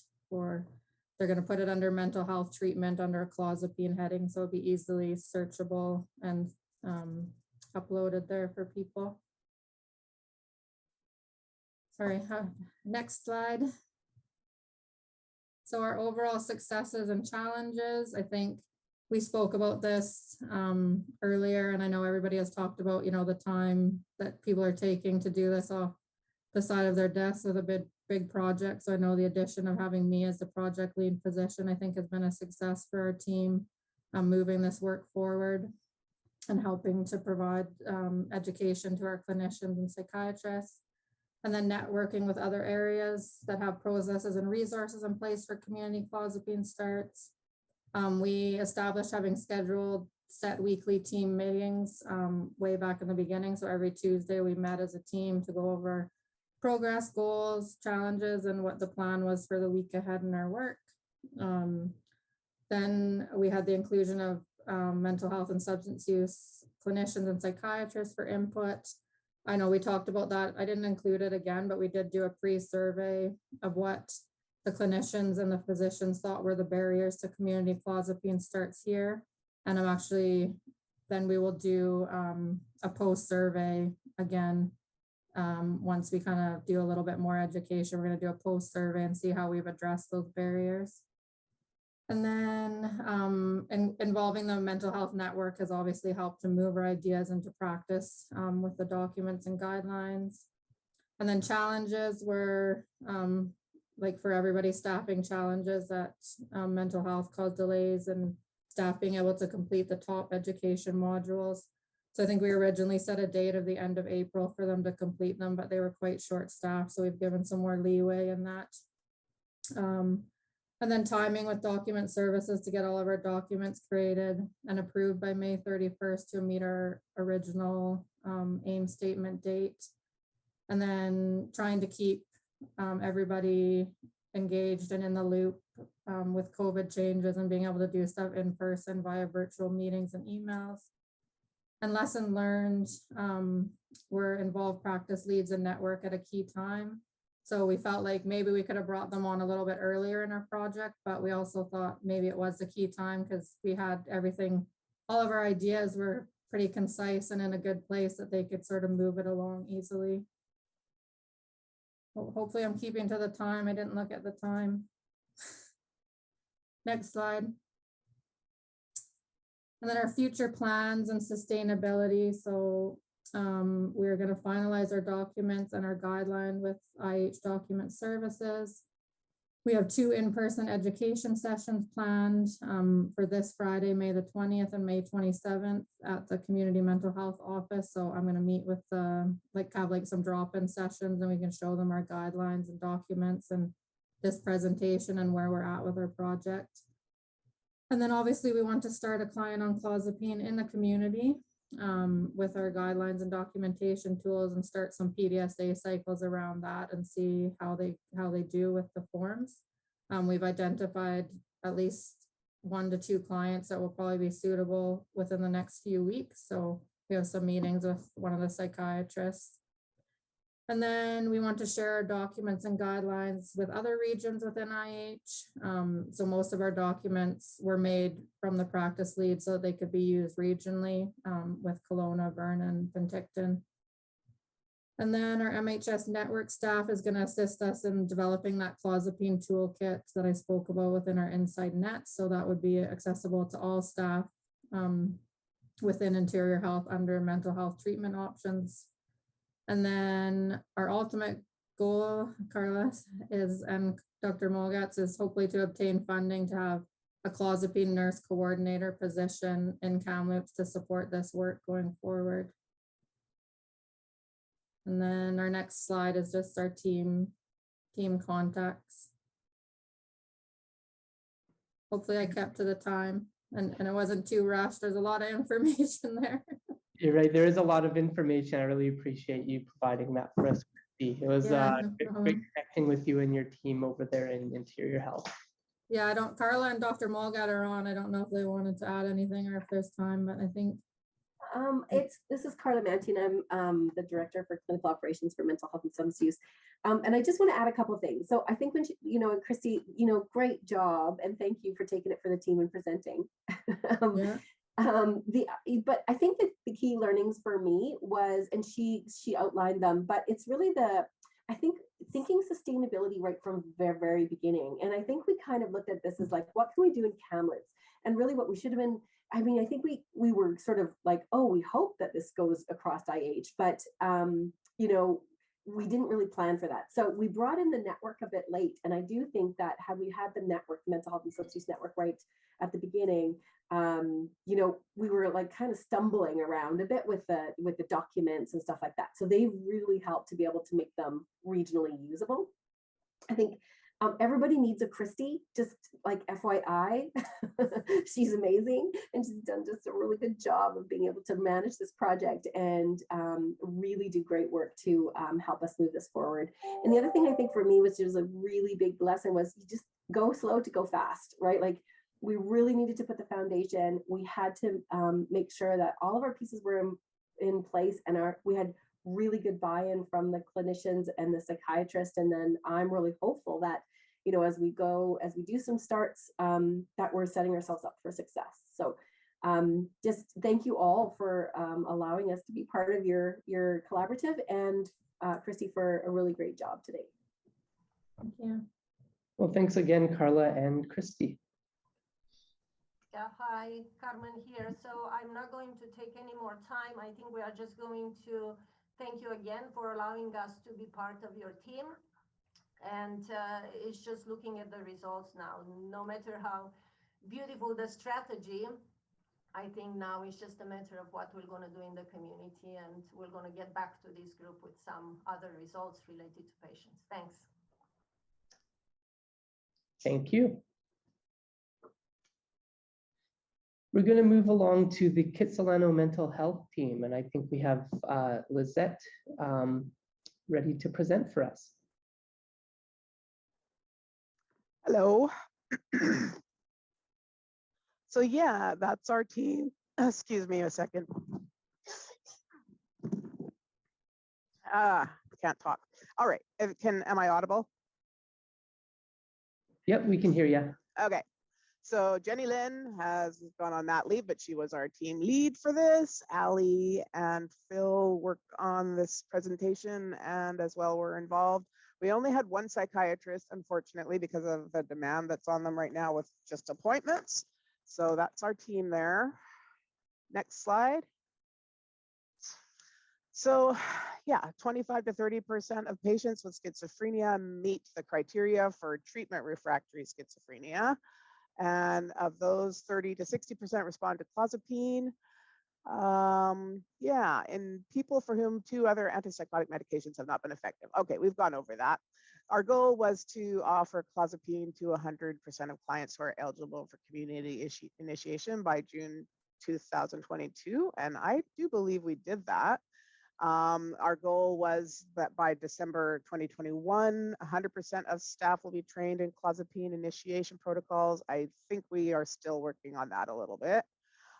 We have been improving our HONOS to help us identify the clients that are appropriate, and working with the SAM tool and completing medication reviews as well. So in our progress, we were prioritizing HONOS scoring by using this client priority scores, working on HONOS for top team for the full caseloads. That's a work in progress, breaking down caseloads into workable portions, and considering incentives for completion, such as pizza parties. We have scheduled casuals to fill while the case manager worked from home to complete the online courses. We will be scheduling all CMs to complete online top courses by the end of the year, and new staff that are coming on board are being familiarized from the get-go. Future plans, we've started already to identify on intake clients that might be appropriate, and we'll be having probably initiating some kind of flagging system for clients that might be in our POF. Review their history and symptoms using this SAM tool. We are looking to identify a client who is on clozapine, stable for many years, and willing to lead a clozapine peer group, and that's a work in progress. We did not actually have a real clozapine start from scratch with anybody. We could not find anyone appropriate. But we did have one client who had been on it for many years, and then she stopped and needed to restart on a titration. So we spoke to the client regarding the plan, did lots of psychoeducation for them from the psychiatrists, motivational interviewing to help them to consider that option, and we look for family support for medication management and standing orders. The challenges were, one of them was that the CSAN Pronto was not getting results of blood works in a timely manner. I don't know the details of that, but that would be definitely a problem because I thought it was instantaneous. So we need more information about that, but we did discover that one of our pharmacies had one and they were able to help with this clozapine restart in the community. So our learning was benefits of the primary resource pathway to ensure regular communication with CSAN. And this client started well in community and was able to tolerate rapid titration and then switched to monthly blood work. We organized the vital signs monitoring, working with the RPN from the pharmacy that did the weekly blood test. And they would schedule their blood tests and assessments weekly with the client. Client had minimal side effects, was motivated to be restarted because nothing else had worked for her. She was a little bit she was hesitant regarding the blood work, but was more accepting of the point of care testing. The client was previously voluntary, but tried a different medication and had breakthrough symptoms with other medications. She teetered on acute care initiation and between acute care and community, but decided on community, and the symptoms were reduced, and she remains voluntary and is on clozapine. So how did we incorporate the top education and resources? We did a lot of psychoeducation of clients and of each other regarding this initiative. We still are working on motivational interviewing. We need more training still, but we're working on that. And I think we've made pretty good strides in identifying people with TRS sooner. Our resources were the primary care resource pathway, their titration schedules, vital signs, metabolic and side effect monitoring forms, and client and family education pamphlets. The successes was we had one successful titration of a client on clozapine in the community with the help of the pharmacy and the point of care blood monitoring. We improved identification of clients who would benefit from treatment optimization. And the challenges were the same as everybody else has reported. Workload challenges in adding this to our regular schedule of work, and constant changes in personnel, and that was not too bad. We have learned that we could start clozapine safely and successfully in the community, but we haven't done it yet.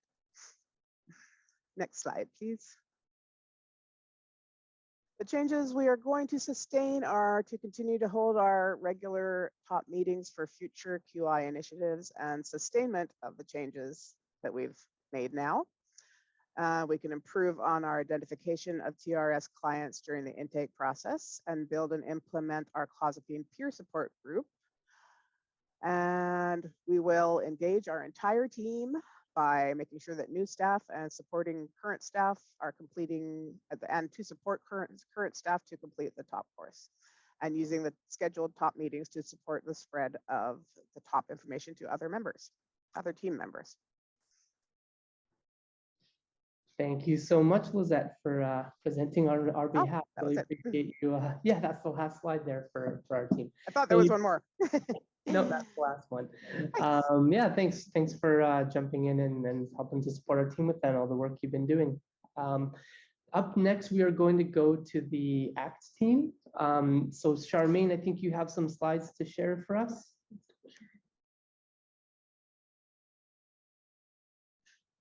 Hi, give me a second. Sorry. How do you slide on your screen? I need access to share my screen. Yeah, can you make Okay, we're just working on getting you that access right now, Charmaine. Okay.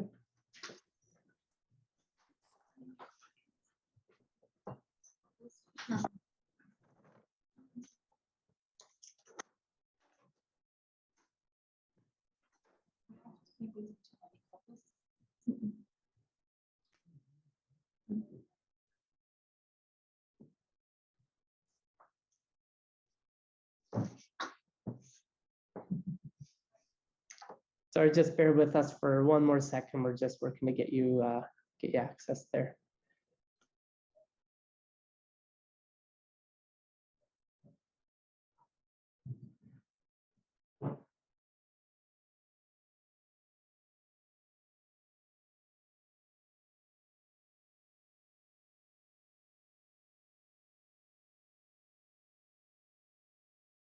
Okay, you should be good to go, Charmaine.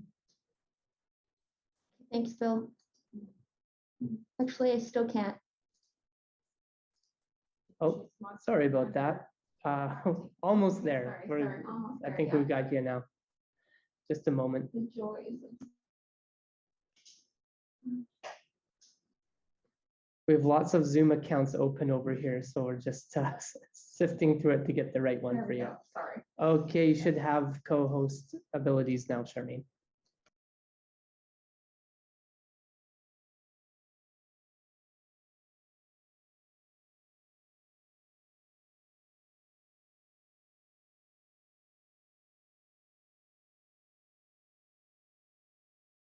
Sorry, here we go. Okay. You can't see me, I'm off to the right or the left. So we're the ACT team, and in the room with me is our manager, Kieran, and Alex, who's the social worker on team 6, and Joe, who's the occupational therapist on team 2. And I'm the clinical resource nurse for all of the teams. Dr. Jukar is our psychiatrist that's leading our physician lead. And we have Marcia, who's away today.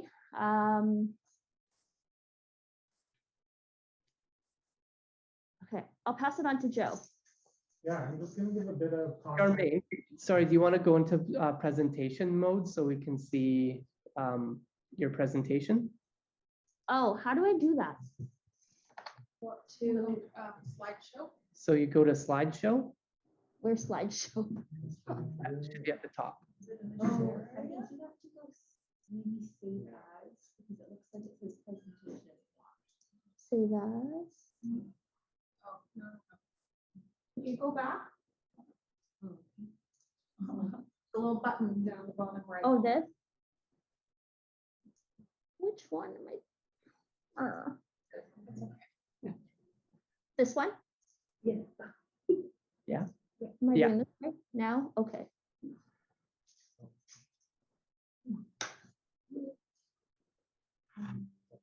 Okay. Okay. There we go. I'm just going to give a bit of context and background to the ACT team, and hopefully that'll sort of set up where we went with this project and why we had some of the outcomes we did. We're still not seeing it on the screen here.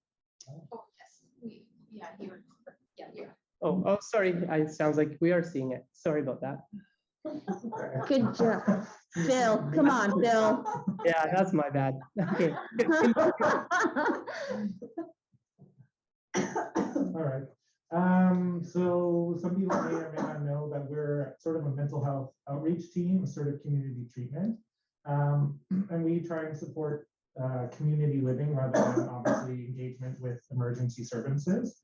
We offer psychosocial rehabilitation and recovery for individuals with really some of the most severe mental illness and substance use issues of clients in the system, basically. So we are just a group of multidisciplinary clinicians that meet and work together to try and provide as much help and support to these clients as we can. Some of the biggest issues probably all of us are dealing with, but that we feel really close, a lot of overdoses, lack of access to appropriate housing, limited treatment beds, and access to the tertiary spectrum. And, we're going out into people's homes to see them if they're home or if they have a home. And so that makes some of the processes associated with this feel a bit difficult to implement as they were. So we had to get, I think, a bit creative with sort of making this work and fit with us. Most of our clients are in the downtown east side.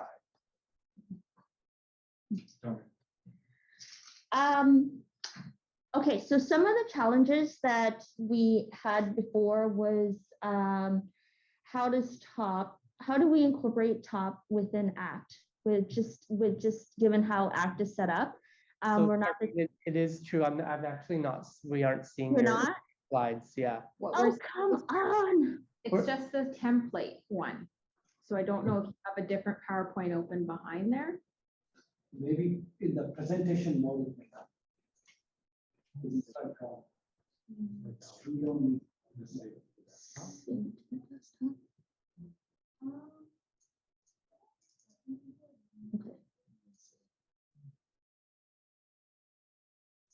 But it's already on my desktop. Oh, I don't know. Because Maybe try replacing it on there.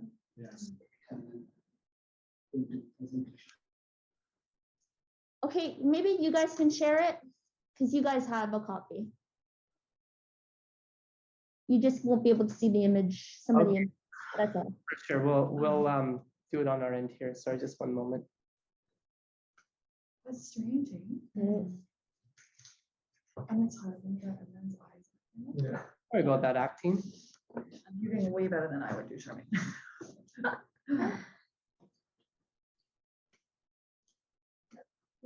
Phil, are you sabotaging the ACT presentation? I'm doing my best not to. You already know how much I hate public speaking, and you're really making it excruciating. We just wanted to give Charmaine a little bit more airtime here. Oh, there we go. Okay. I think we can all see it now. Is that correct? Okay, good. Is this where we are on your We're on the next screen. overall progress? Yeah. Okie doke. Okay, so in the past, I'll repeat myself. In the past, we were when TOP started, we were trying to figure out how to incorporate TOP into our ACT flow, given all the challenges that we have, and it being homelessness and overdoses and just lack of engagement with our clients. And fast forward to current, like now, we've made a bit of progress. Hold on. So now we have regular monthly meetings with the TOP team. So before we were worried about who can attend the meetings, and now we just have it regardless of who attends. With the help of Darwin, we've developed the treatment optimization tracker. It's basically, it gives a snapshot of our clients and just to see whether they're clozapine ready. So it's a one-stop shop. We've had discussions with community partners on how we can facilitate starting community clozapine in the community. Which the discussions are ongoing. And if you can see, can you guys see the image at the bottom there? So that's just, it's tiny, but that's kind of what our optimization tracker looks like. Next page, please.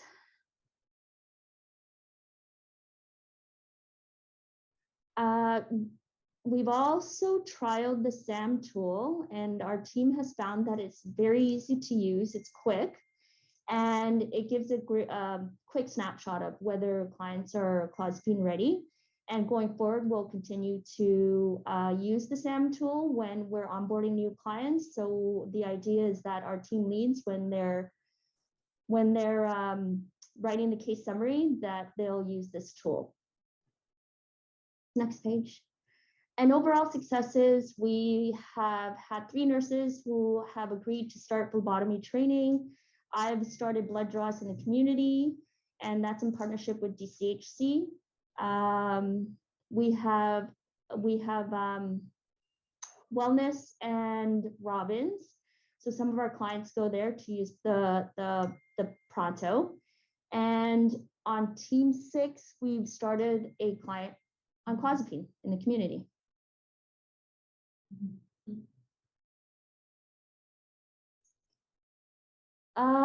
Okay, so to continue, we will have regular meetings with our teams in the morning. We have decided we'll go through the caseloads to see who might be ready for a clozapine start in the community. We'll roll out the formulation tracker to the teams and try to get them on board. We'll have regular QI meetings. We have leadership meetings every Wednesday, so we'll make sure to keep top in our conversations, and we'll engage more of the physicians on our teams to encourage change. And I'm supposed to meet Jessica sometime this week for a train the trainer session. I think that's it. Thank you.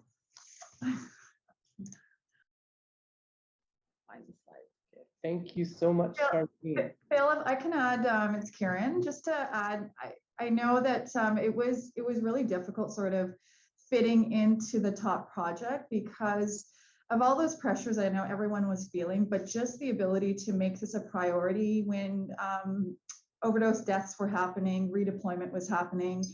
I think what the evolution of it did work out with Darwin support is figuring out a way of how can we use some of the information there to help apply discussions around clozapine starts as a regular point of formulation. So when we are doing a regular client review is looking at certain things that are quite unique to ACT and other outreach teams, like factors such as outreach engageability. Like Taibe in previous presentations had mentioned that sometimes it's just a factor that our clients are running away from us after a couple minutes of meeting. So you get some contact, but there's not a lot of ability to control how we meet the client and how long it goes for.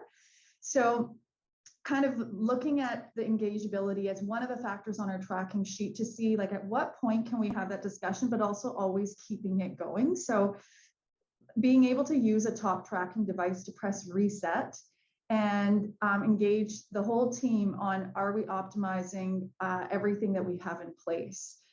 And a few other factors that for ACT that we're always contending with is overdoses related to our clients, whether it's overdoses over the weekend or their past history. Like that is something that's triaged daily, and that sets a tone to how we work with our clients. So we included that in our tracking is the harm reduction approach for that, and at what level of intervention we are with that person. And the third factor was consideration of the system transitions that our clients have. ACT clients commonly move through hospital, jail, court, emergency services, and that's sometimes an indicator that we're more focused on the crisis management than optimizing other areas, but it shouldn't be removed from the conversation. So it was an interesting evolution that we were able to sort of suss out like where do we fit and how can we use the tools to help us continue to sort of review how this fits into our work. So that was a lot captioned into a few minutes, but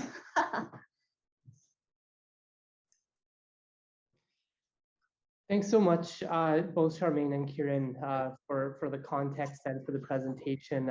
You know, I agree. Your team definitely did a lot of work to kind of find your place within the.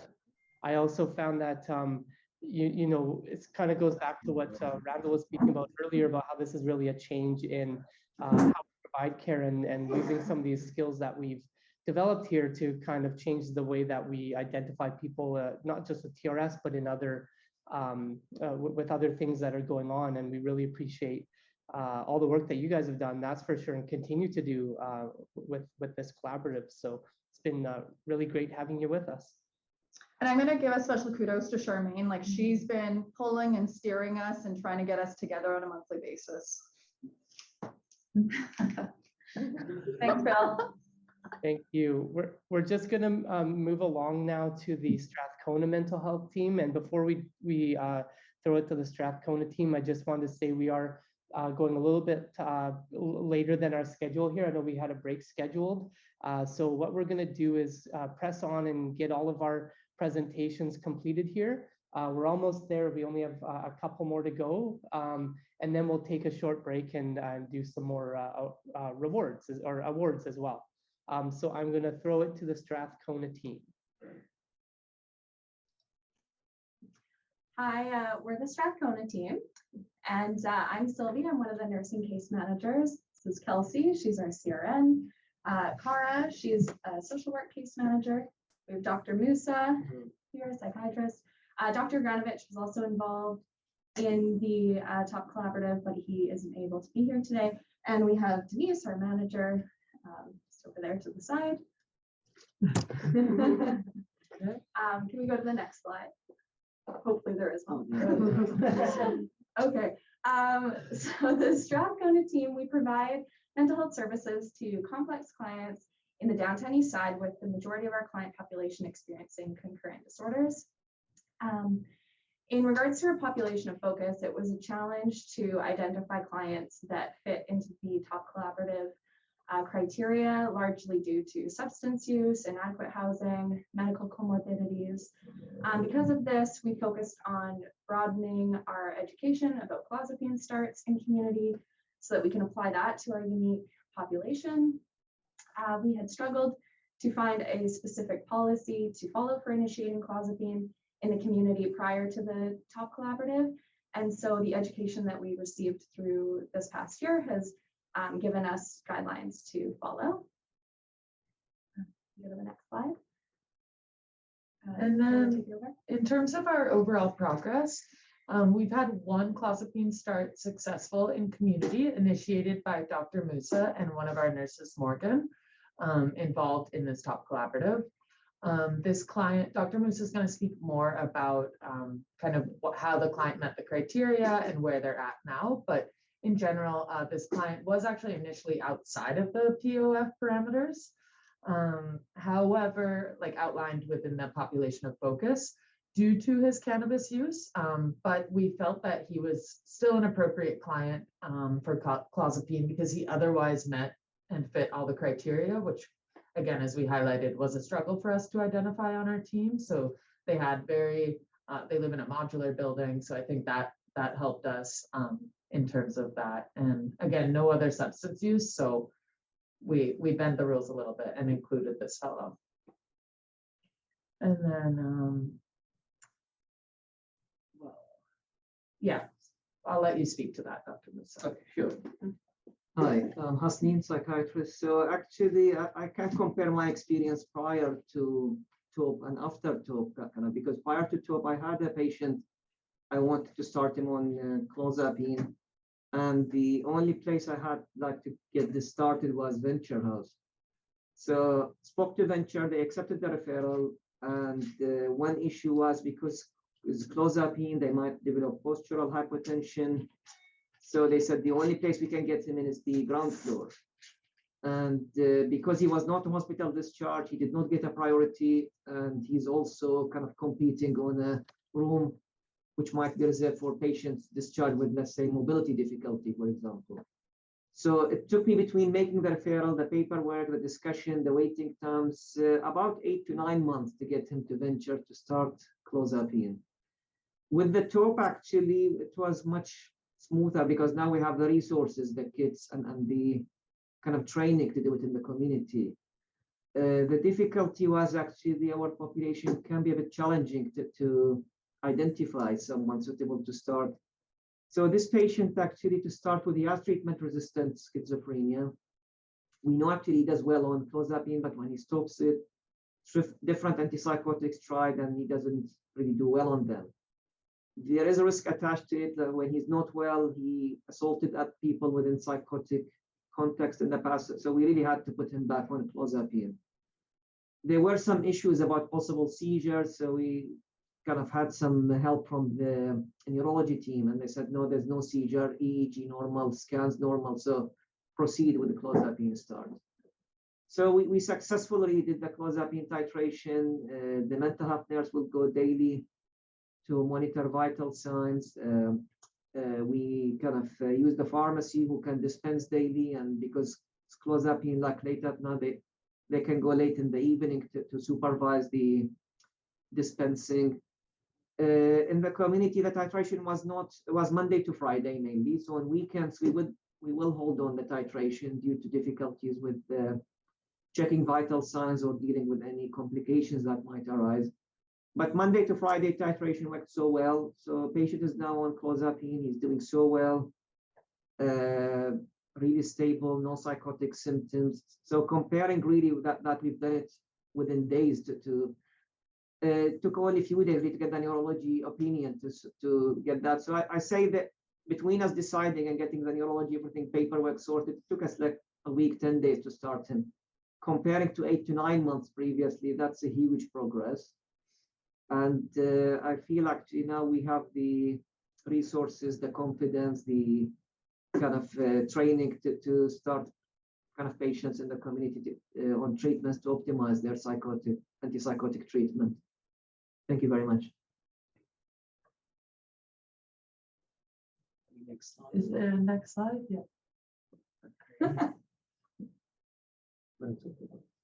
So Dr. Musa just highlighted the success of this client and community. We hope to use our creativity to include more people in the POF in the future. But again, our main challenges were identifying clients within the top POF, scheduling time to meet regularly for sure, and recruiting members to assist with data collection on clozapine starts. That, when I say team members, I mean the broader Strathcona team. We kind of struggled to bridge that gap and get them more involved.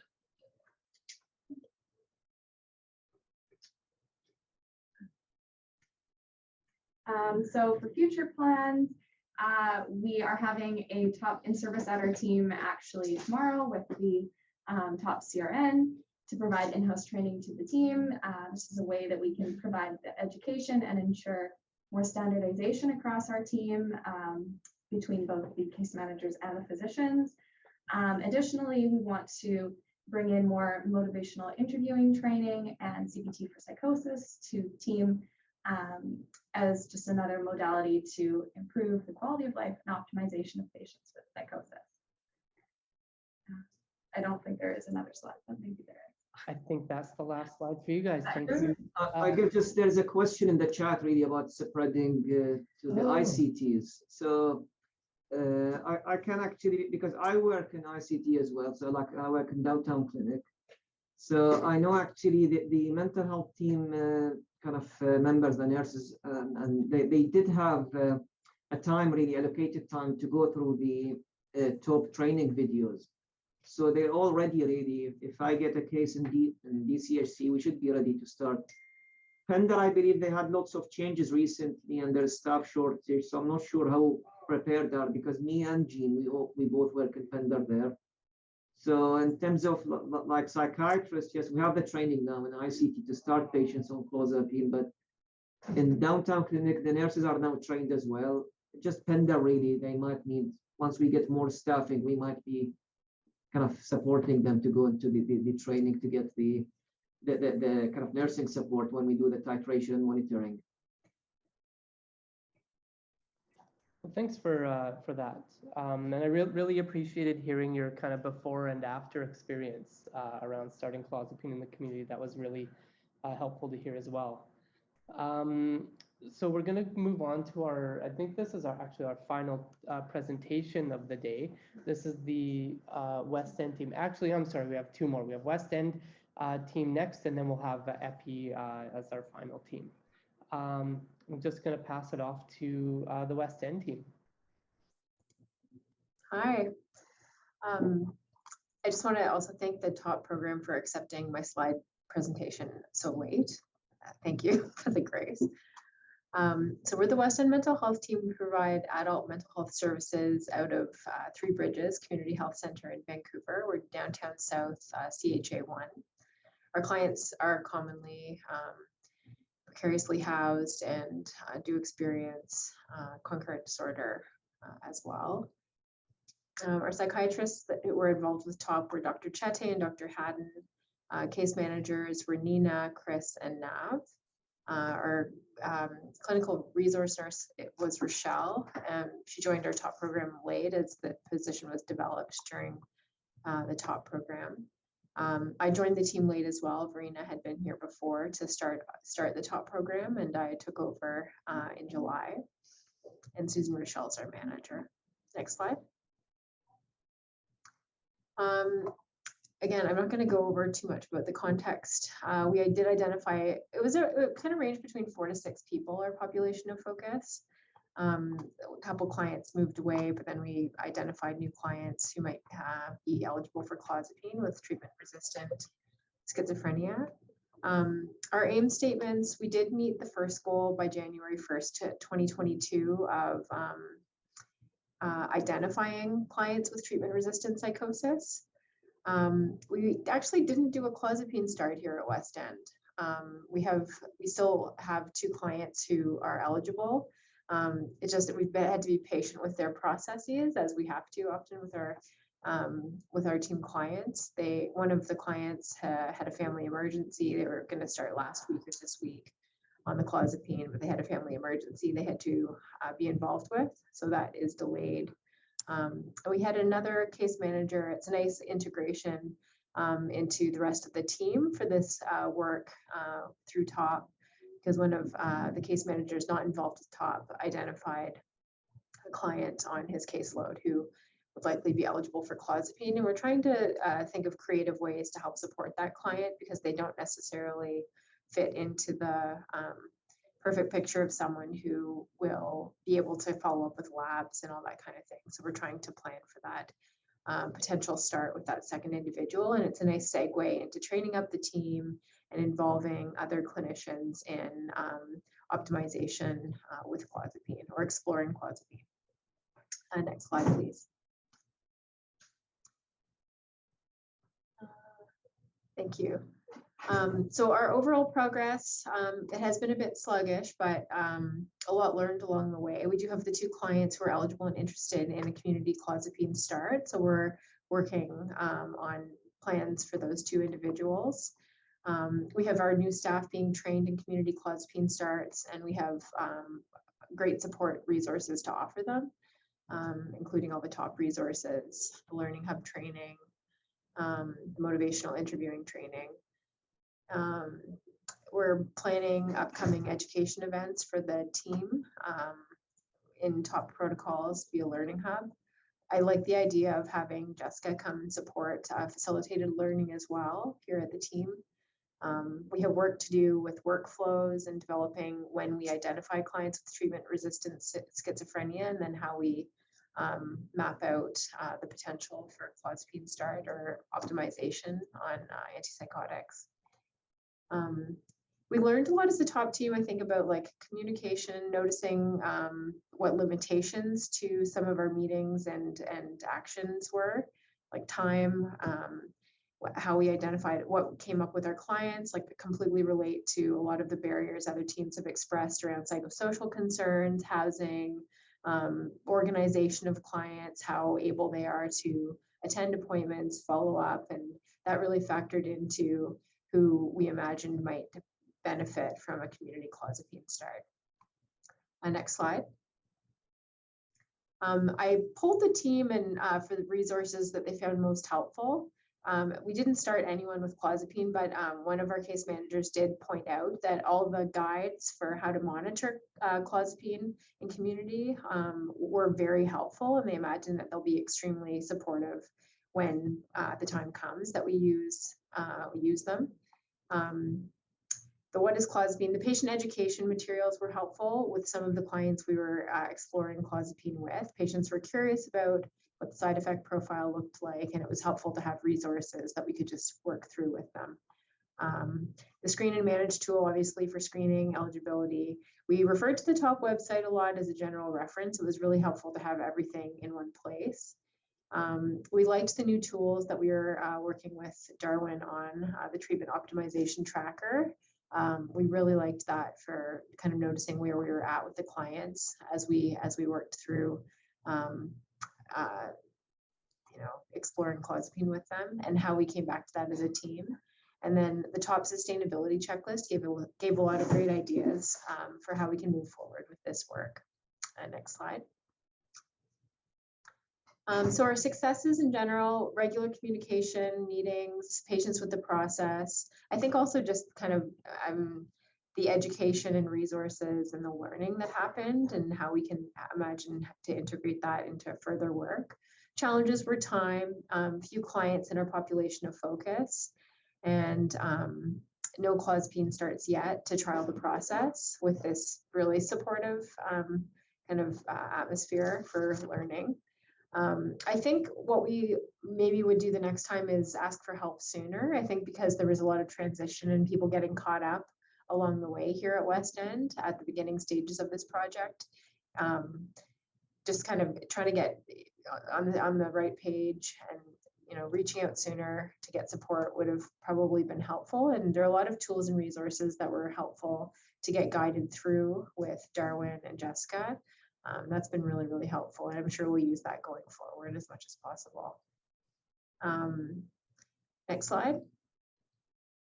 The future plans and sustainability, as I mentioned, 2 potential clozapine starts coming up to just trial all the resources and tools that we have, and what the pathway looks like with our team.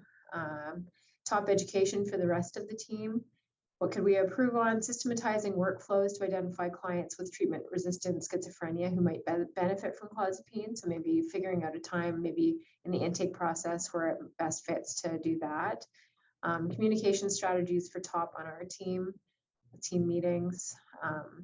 How do we engage our entire team to implement and sustain top through education with our case managers, encouraging communication between case managers and psychiatrists after everyone becomes trained, discussing top clients and population of focus during clinical meetings, having team meetings complete motivational interviewing training for top. I liked the idea too of the training for CBT for psychosis. I wrote that down, so that will be a potentially helpful knowledge base here as well. I think that's the last slide, or maybe next slide. Here we go. So our team contacts are here. Thank you. Thank you, Sarah. We are going to move along to the Grandview Woodlands team. Is there a member of the Grandview Woodlands team that wants to give a little update on your progress? Thanks, Phil. It's I'm Sandra. I'm the program manager for Grandview Woodlands, and we also have Kim, who's our wonderful team lead. So Kim and I are joining on today to just do a verbal presentation. We have been one of the teams where we have had a significant turnover in our top membership, and our sort of one remaining member is unfortunately away on a family emergency right now. So Kim and I are here, and it actually really resonated with me this morning with Clement's discussion around that idea of sustainability and how much turnover can kind of take the floor out from underneath you as you're trying to move a project like this from the project implementation phase and into sustainability. So the nice thing is that, as many of you know, we were really well supported by Erica, who is happily on her maternity leave with her little guy now. And because it was a planned leave for her, we were able to really look at, how do we maximize the tools and resources that we still have left throughout the top collaborative to sort of set us up for success as we move into this kind of in-between limbo time until we're sort of reestablished with our regular staff. So we have a new CRN starting on Thursday this week. And so how do we sort of bridge this gap? And so one of the things that was really helpful for us was looking to build a team-specific checklist of what are the key pieces and who are the key people who need to maintain responsibilities so that we don't sort of fall off the path as we're trying to actually, wear the path in a little bit at our team site. So I'll pass it off to Kim, who can kind of pop that up. I know a lot of the teams themselves have been working on site-specific checklists, and operationally, my thoughts are that now that we have the site-specific checklist as well as the psychosis management pathway, I think we'll sort of be well resourced up to sort of keep us going through the summer, help us onboard new folks to be our local champions as we sort of look to do that team-based pollination, our physician-to-physician engagement at our team, and really move ourselves in that idea of how we standardize this work at our team. So I'll pass it off to Kim. Thank you. Thanks, Sandra. I'll keep this kind of brief, just mindful of time.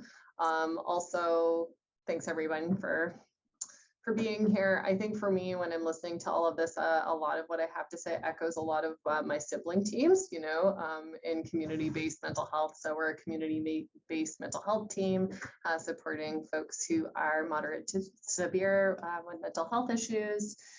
So for us, I think our team is quite comfortable with maintaining clozapine. I think for us, there is a struggle with clozapine starts, and I think a lot of that has to again, the criteria that a lot of the other teams have mentioned, just in terms of education, naming people, having the time to really pick out folks that it would be a success for.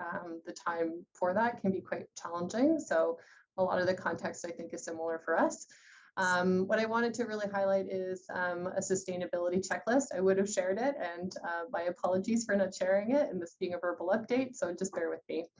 Right now, our team is going through some transitions, and so what we're hoping to do is continue eventually, once we get our CRN hired and more consistency with a bit of our staff, continue to meet bi-weekly as a top group, continue to review the PDSA cycle goals and checklists with QI coach Darwin. We do have a monthly case managers meeting, and so making sure that TOP is an ongoing agenda item, and to make sure that our case manager, who's going to be the point person, is going to provide relevant updates for TOP. In these meetings, case managers, you know, again, with the information of knowing who's going to make what the criteria and eligibility is, they're going to actually be able to use these meetings to present clients who are eligible for clozapine starts. The usual case managers to complete HONOS every 6 months. Our CRN to provide education, again, client criteria for clozapine, clozapine start, transfer, and discharge guidelines,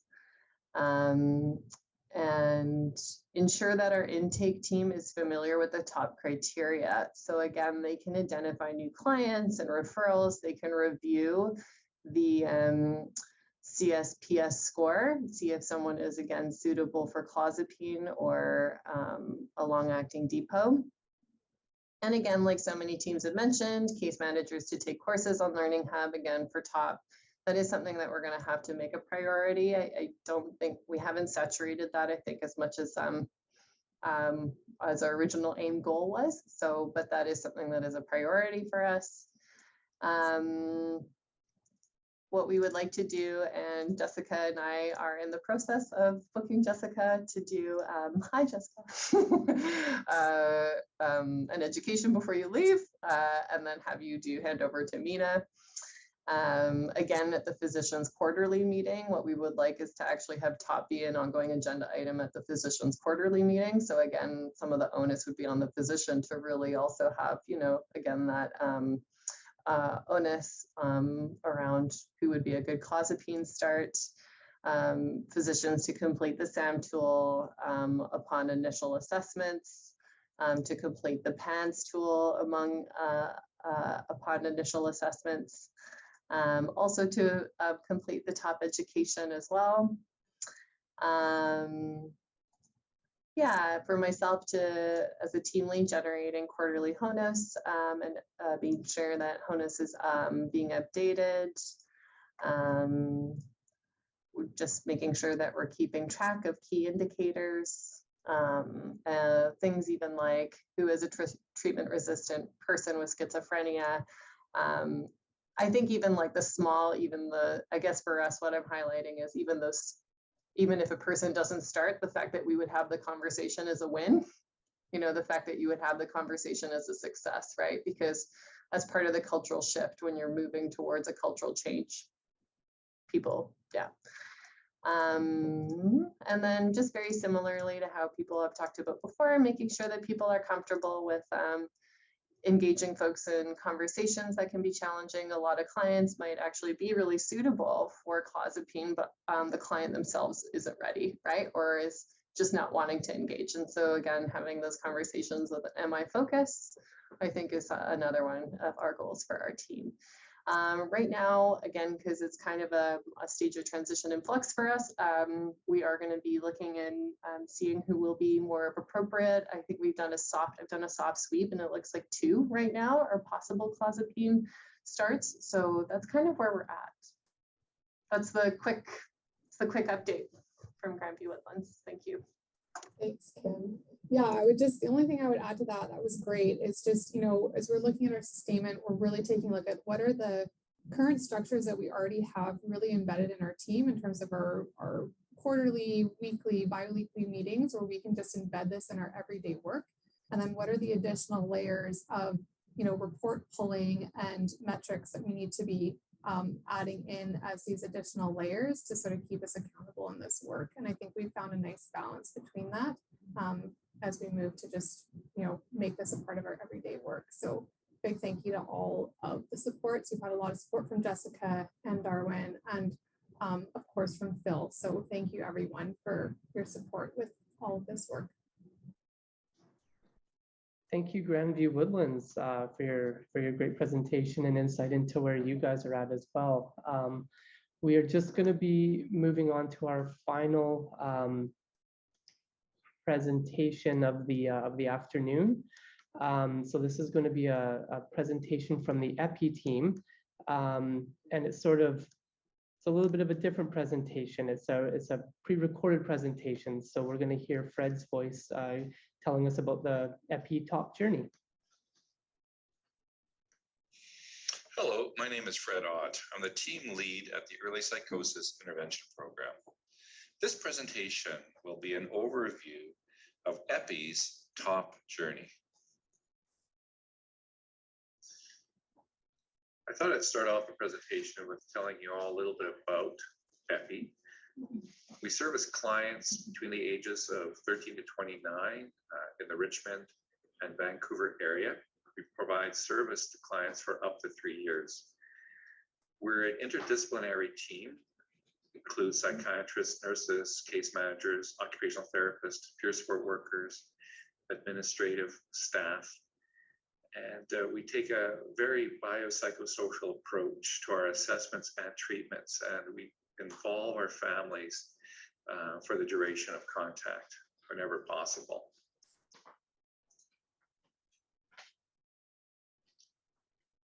We get referrals from a variety of places, including hospitals, other mental health teams, health professionals, GPs, family members, and even clients themselves. The main focus of EPI is to get treatment happening as quickly as possible, reduce the duration of untreated psychosis. We provide lots of psychoeducation, and what we help to do is help people recognize what they can be doing to help minimize relapse and to maximize their own recovery. In addition to lots of one-to-one contact, we do offer groups and supports for families who wish to be involved. The following slide looks at the aim statement that we developed at EPI. Presently, we're using an EPI outcome tool that we developed some time ago. And what we're hoping to do is use this tool more regularly to gain more consistent data. I will talk more about the outcome tool a little later on in this presentation. But one of the things we're hoping is that, by next spring, probably around May, we will have identified and offered clozapine to all the clients who would be appropriate candidates for that treatment. The next slide shows one of our clozapine summary sheets that we use at Epi. On it, you'll see that has the client's name, what clozapine company is being used, information regarding the life labs the client will be going to, when the clozapine was initiated, when the blood work needs to be done. We also have a list of other antipsychotics that were used and for how long, and identified whether there were any yellow or red zones in the past. This slide shows the clozapine monitoring chart that we use at Epi. It has been adapted from the Ravensong clozapine side effects monitoring chart. In addition to monitoring the client's temperature, blood pressure, we also have a rating scale where 0 are no symptoms to 3 severe for items such as sedation, dizziness, hypersalivation, constipation, urinary problems. We also are looking for flu-like symptoms and any cardiac symptoms, and they are also documented on this chart.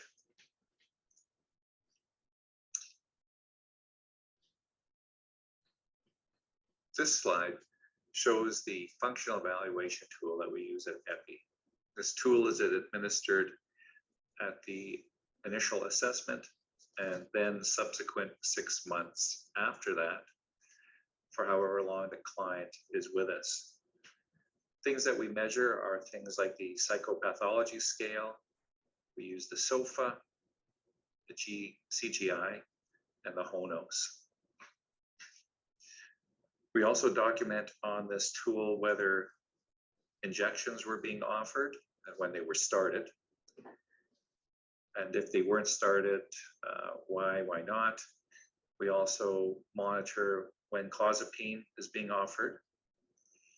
On the second page, we take a look at the various groups people had completed or declined to participate in, and other options such as cognitive mediation, when they will be connected to their GP. We often work diligently at helping people find GPs at Epi.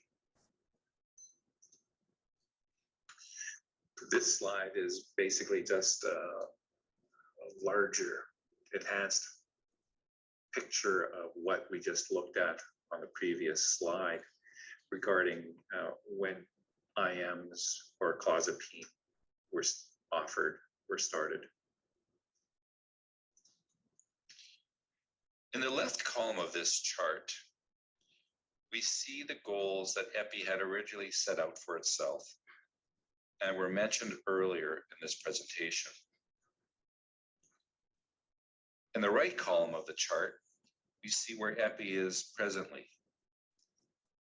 Presently, 70% of the clients have documented Paris clinical care plans. 80% of the clients have updated Epi outcome tools, and 80% of clients who have treatment-resistant schizophrenia or schizoaffective disorders have been identified and offered clozapine if appropriate.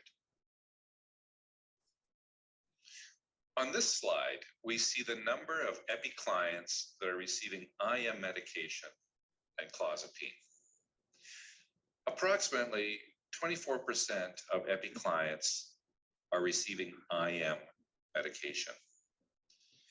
42 clients are on Abilify, 10 are receiving Invega, 1 is receiving Clopixol, and 1 other client is receiving Risperidone. At the present time, 4% of the Epi clients are receiving clozapine. This slide shows the number of clients offered depot injections. The orange bar shows the number of clients that were non-adherent to oral medication. The yellow bar shows the number of clients that were offered depot injections, and the green bar shows the number of depot injections that were started.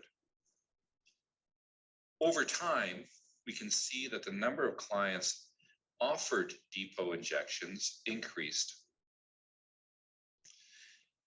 As the number of clients offered depot injections increased, so did the actual number of clients agreeing to start depot injections. At EPI, clinical staff and physicians continually revisit the option of IMs for clients that have difficulty taking medications regularly. Having multiple conversations over time has helped clients realize the benefits of depot medications. With psychosis comes certain cognitive impairments. Repeating information or presenting it in different ways can help people process the information and eventually help them appreciate what's being discussed. Considerable psychoeducation about IM medications are provided. The pros and cons are openly reviewed with the clients. Clients are encouraged to share their worries and concerns about IM medications. Then together, we try to problem solve around those issues. For example, some of our clients worry that the IM will hurt. In this situation, we've offered the use of a topical numbing agent so the client would feel more comfortable. Employing motivational interviewing strategies that help clients realize how consistent medication can reduce symptoms that then interfere with their life goals have also been very effective. This slide shows the number of clients offered clozapine. The orange bar shows the number of clients diagnosed with treatment-resistant psychosis.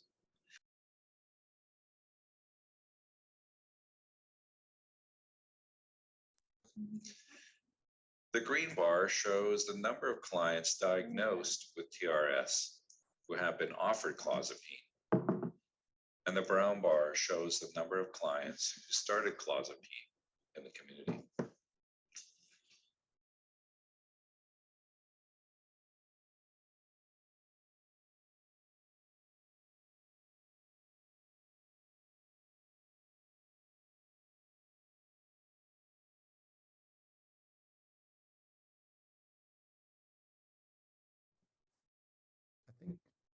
I think the sound went out, at least on my end. People have had experience with other medications and are familiar with certain side effects, such as sexual dysfunction and weight gain. In anticipation of these concerns, staff provide considerable psychoeducation about clozapine. We review the benefits and risks and encourage the client to participate in open discussion with us. Many of the strategies we've used to help clients consider depot injections are also employed with helping clients consider clozapine. At EPI, we include family members in the discussion about medications whenever possible. Helping families understand the benefits of medication can go a long way in helping the client be receptive to trialing certain medications. The family work can take considerably time and effort, but can also facilitate the client recovery.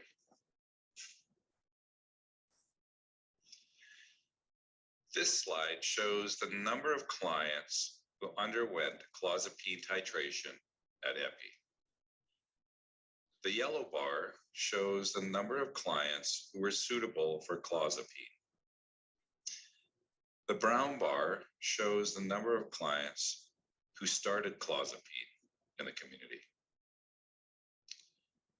Over time, 60% of the clients that were suitable for clozapine started clozapine in the community. We will endeavor to improve the numbers of clients starting clozapine by employing the strategies discussed earlier in this presentation. Moving forward at EPI, we're going to continue to work hard at ensuring that all clients will have active clinical care plans in Paris. We'll also continue to complete client 6-month EPI outcomes And we're going to continue to offer clozapine to those clients that would be deemed appropriate. Some of the challenges we've had at Epi in completing the PANS and top rating scales have largely been due to limited staffing and physician time. One recommendation would be the creation of a VCH clozapine nurse specialist. That particular role could provide support to all community health teams with the initiation and managing of clozapine in the community.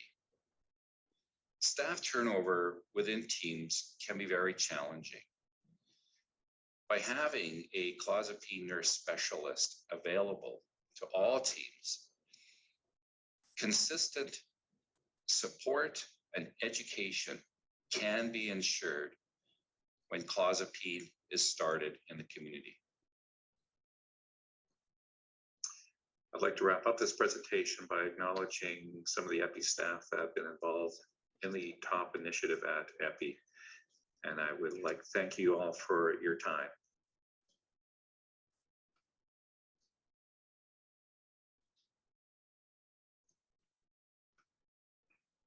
Well, thank you so much, Epi, for your presentation there.